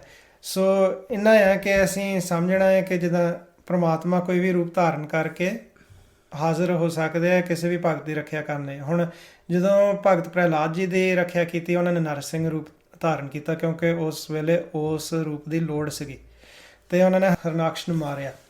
ਸੋ ਜਿੱਥੇ ਕੰਚਨ ਕਿਹਾ ਹੋਇਆ, ਕਾਇਆ ਦੀ ਗੱਲ ਕੀਤੀ ਹੋਈ ਹੈ, ਕੰਚਨ ਕਾਇਆ ਸੋਨੇ ਕੀ ਢਾਲਾ, ਇਹ ਪ੍ਰਮਾਤਮਾ ਦੇ ਸਰਗੁਣ ਸਰੂਪ ਦੀ ਮਹਿਮਾ ਕੀਤੀ ਹੋਈ ਹਾਂਜੀ, ਹੈ। ਗਿਆਨ ਵੀ ਕਈ ਵਾਰੀ ਹਉਮੈ ਦਾ ਕਾਰਨ ਬਣ ਜਾਂਦਾ। ਅਸੀਂ ਗਿਆਨ ਲੈਣਾ ਸਤਿਗੁਰ ਤੋਂ, ਉਹ ਆਪਣੇ ਜਿਹੜਾ ਜੀਵਨ ਅਸੀਂ ਗੁਜ਼ਾਰ ਰਹੇ ਉਹਦੇ ਵਿੱਚ ਵਰਤਣਾ, ਬ੍ਰਹਮ ਦਾ ਗਿਆਨ ਨਾਲ ਰੱਖਣਾ ਹੈ। ਕਿ ਜੇ ਕੋਈ ਸਾਨੂੰ ਬੋਲਦਾ ਆ ਤੇ ਅਸੀਂ ਗੁਰਬਾਣੀ ਦੁਆਰਾ ਗਿਆਨ ਲੈਣਾ ਕਿ ਪੰਜਾਂ ਦੂਤਾਂ ਨੇ ਕਿਵੇਂ ਇਹਨੂੰ ਫੜਿਆ ਹੋਇਆ ਜਾਂ ਇੱਦਾਂ, ਉਹ ਆਪਾਂ ਆਪਣੇ ਆਪ ਨੂੰ ਵੀ ਦੇਖਣਾ ਕਿ ਜੇ ਅਸੀਂ ਕਿਸੇ ਨੂੰ ਕੋਈ ਮਾੜਾ ਫਿੱਕਾ ਬਚਨ ਬੋਲਦੇ ਹਾਂ ਤੇ ਗੁਰੂ ਸਾਹਿਬ ਨੇ ਕਿਹਾ ਫਿੱਕਾ ਨਹੀਂ ਬੋਲਣਾ, ਉਸ ਤਰੀਕੇ ਨਾਲ। ਹਾਂਜੀ ਹਾਂਜੀ, ਚੱਲ। ਤੇ ਇਹ ਹਰੀ ਦਾ ਮੰਦਿਰ ਆ, ਸਾਡਾ ਸਰੀਰ ਬਹੁਤ ਕੀਮਤੀ ਹੈ।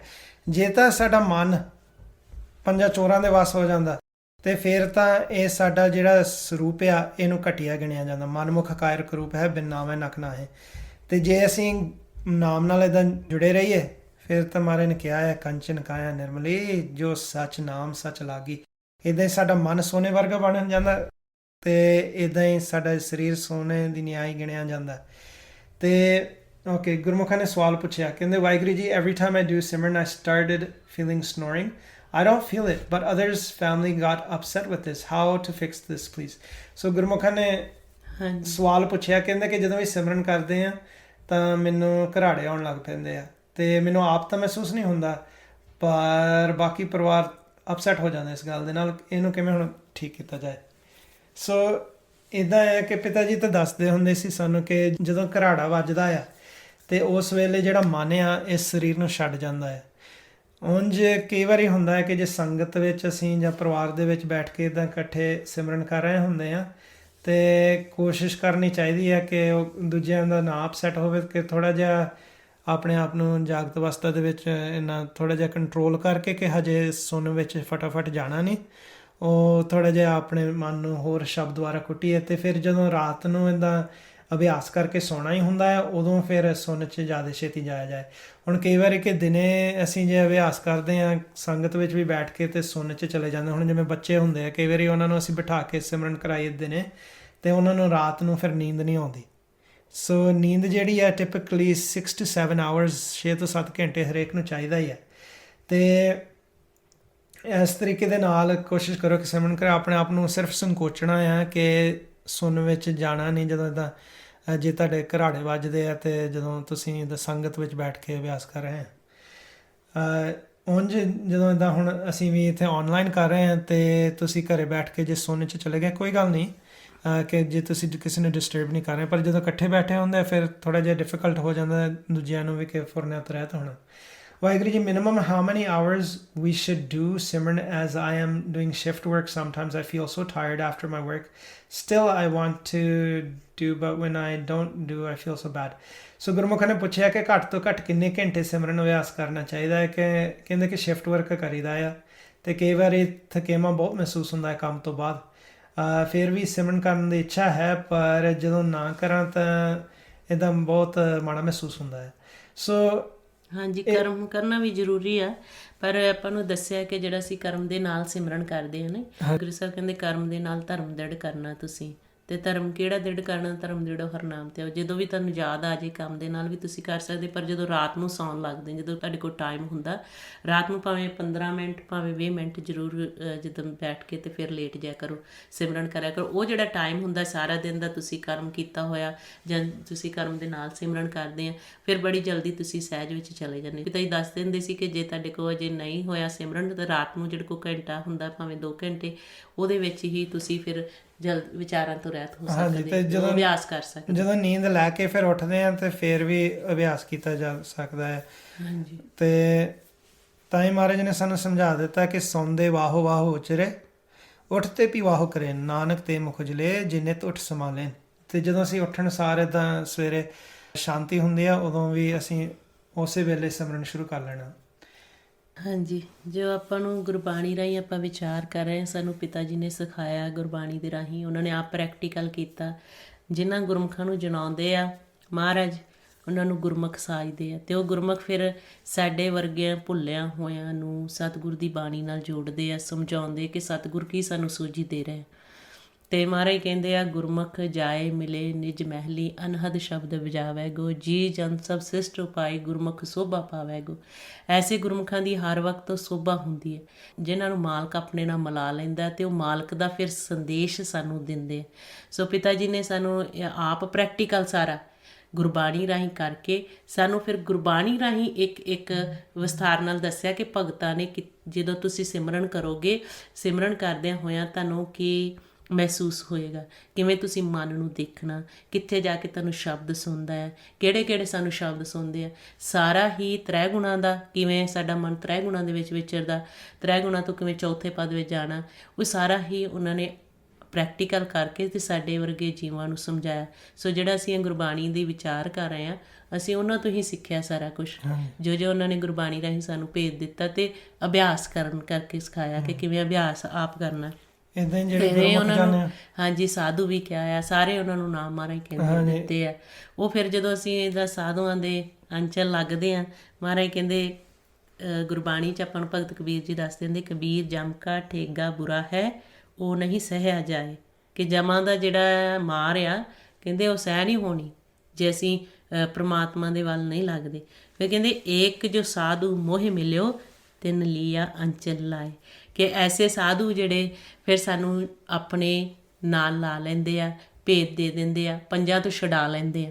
ਮਹਾਰਾਜ ਕਹਿੰਦੇ ਇਹ ਨਿਸ਼ਾਨੀ ਸਾਧ ਕੀ ਜਿਸ ਭੇਟਤ ਤਰੀਐ, ਜਮ ਕੰਕਰ ਨੇੜ ਨਾ ਆਵਈ ਫਿਰ ਬਹੁੜ ਨਾ ਮਰੀਐ, ਭਵ ਸਾਗਰ ਸੰਸਾਰ ਬਿਖ ਸੋ ਪਾਰ ਉਤਰੀਏ। ਸੋ ਜਦੋਂ ਪਿਤਾ ਜੀ ਦੇ ਨਾਲ ਇੱਦਾਂ ਜਾਈਦਾ ਸੀ, ਪਿਤਾ ਜੀ ਪ੍ਰਚਾਰ 'ਤੇ ਜਾਂਦੇ ਸੀ, ਨਾਲ ਰਹੀਦਾ ਸੀ, ਅਤੇ ਵਾਕਿਆ ਹੀ ਜਦੋਂ ਉਸ ਦਾਇਰੇ ਦੇ ਵਿੱਚ, ਕਿਉਂਕਿ ਪਿਤਾ ਜੀ ਹਰ ਵਕਤ ਮਾਲਕ ਦੀ ਉਸਤਤ ਕਰਦੇ ਰਹਿੰਦੇ ਸੀ, ਅਭਿਆਸ ਕਰਦੇ ਸੀ, ਕਰਾਉਂਦੇ ਸੀ ਦੂਜਿਆਂ ਨੂੰ, ਤਾਂ ਫਿਰ ਉੱਥੇ ਕੀ ਸੀ ਕਿ ਉੱਥੇ ਵਿਚਾਰ ਆਉਂਦਾ ਹੀ ਨਹੀਂ ਸੀ।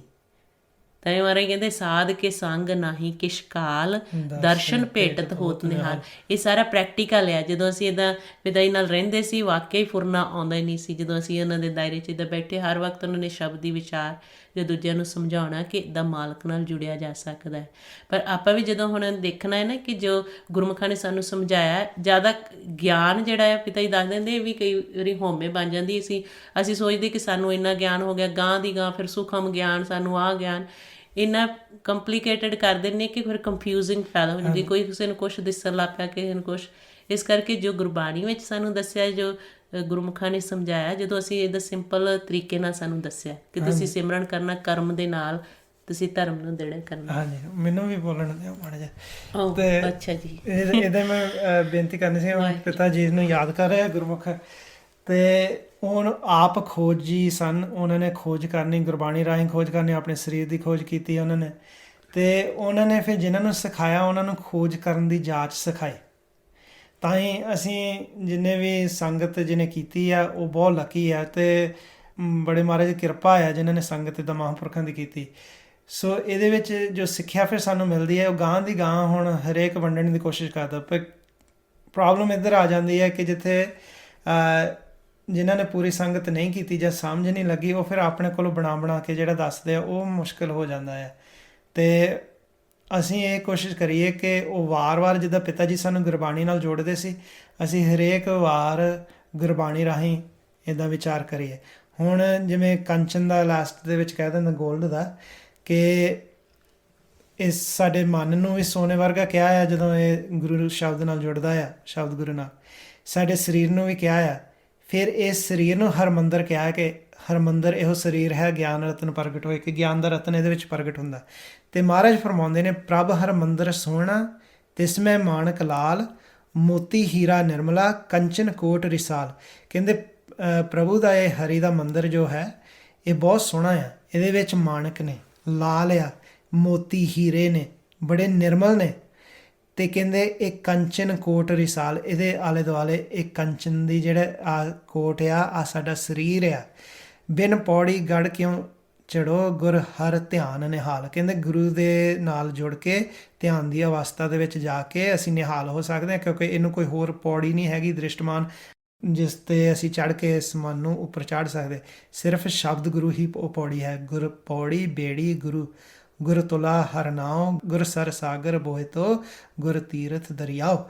ਸੋ ਇੱਥੇ ਕੰਚਨ ਸਾਡੇ ਇਸ ਸਰੀਰ ਨੂੰ ਕਿਹਾ ਹੋਇਆ, ਤੇ ਇਹ ਜਿਹੜੇ ਅੰਦਰ ਮਾਣਕ ਲਾਲ ਆ ਮੋਤੀ ਆ ਨਾ, ਇਹ ਨਿਰਮਲ, ਇਹਨਾਂ ਨੂੰ ਕਿਹਾ ਹੀਰੇ ਜਿਹੜੇ ਨਿਰਮਲ ਆ, ਤੇ ਜਿਹੜੇ ਬਾਹਰਲੇ ਆ ਉਹ ਨਿਰਮਲ ਨਹੀਂ ਗਿਣੇ ਜਾਂਦੇ। ਮਹਾਰਾਜ ਕਹਿੰਦੇ ਮੈਲਾ ਮੋਤੀ ਮੈਲਾ ਹੀਰ ਮੈਲਾ ਪੌਣ ਪਾਵਕ ਅਰਨੀਰ, ਕਿ ਜਿਹੜੇ ਬਾਹਰ ਦੇ ਦ੍ਰਿਸ਼ਟਮਾਨ ਦੇ ਨਾ ਗਹਿਣੇ ਆ ਇਹ ਤਾਂ ਸਾਰੇ ਮੈਲੇ ਆ, ਪੌਣ ਪਾਣੀ ਵਸੰਤਰ ਵੀ ਮੈਲਾ ਆ। ਤੇ ਮਹਾਰਾਜ ਕਹਿੰਦੇ ਜਿਹੜੇ ਸਾਡੇ ਅੰਦਰ ਆ ਇਹ ਨਿਰਮਲ ਨੇ। ਉਹ ਕਿਹੜੇ ਪਦਾਰਥ ਹੈ?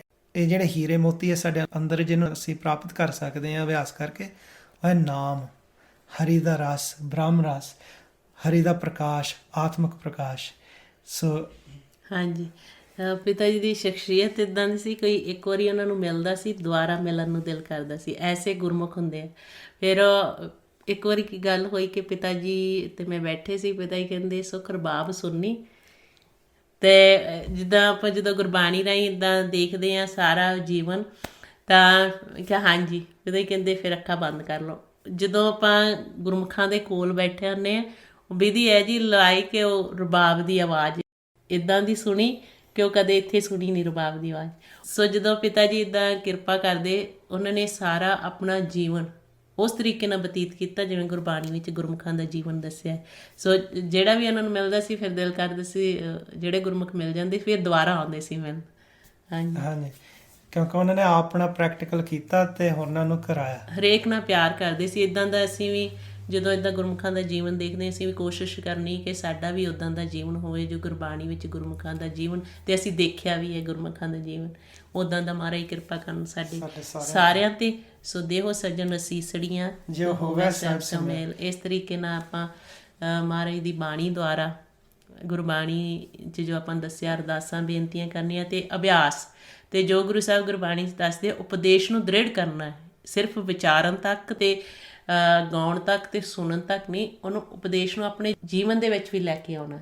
ਮਹਾਰਾਜ ਕਹਿੰਦੇ ਕੋਈ ਗਾਵੇ ਕੋ ਸੁਣੈ ਕੋਈ ਕਰੇ ਵਿਚਾਰ, ਕੋ ਉਪਦੇਸ਼ ਕੋ ਦ੍ਰਿੜੈ ਤਿਸਕਾ ਹੋਏ ਉਧਾਰ, ਕਿ ਉਪਦੇਸ਼ ਨੂੰ ਅਸੀਂ ਦ੍ਰਿੜ ਕਰਨਾ। ਸੋ ਵਾਹਿਗੁਰੂ ਸਾਡੇ ਸਾਰਿਆਂ ਤੇ ਕਿਰਪਾ ਕਰਨ। ਇੰਨੀਆਂ ਬੇਨਤੀਆਂ ਸਨ, ਅੱਖਰਵਾਦਾ ਘਾਟਾ ਪੁਲਚਕ ਮਾਫ ਕਰਨੇ। ਵਾਹਿਗੁਰੂ ਜੀ ਕਾ ਖਾਲਸਾ, ਵਾਹਿਗੁਰੂ ਜੀ ਕੀ ਫਤਿਹ।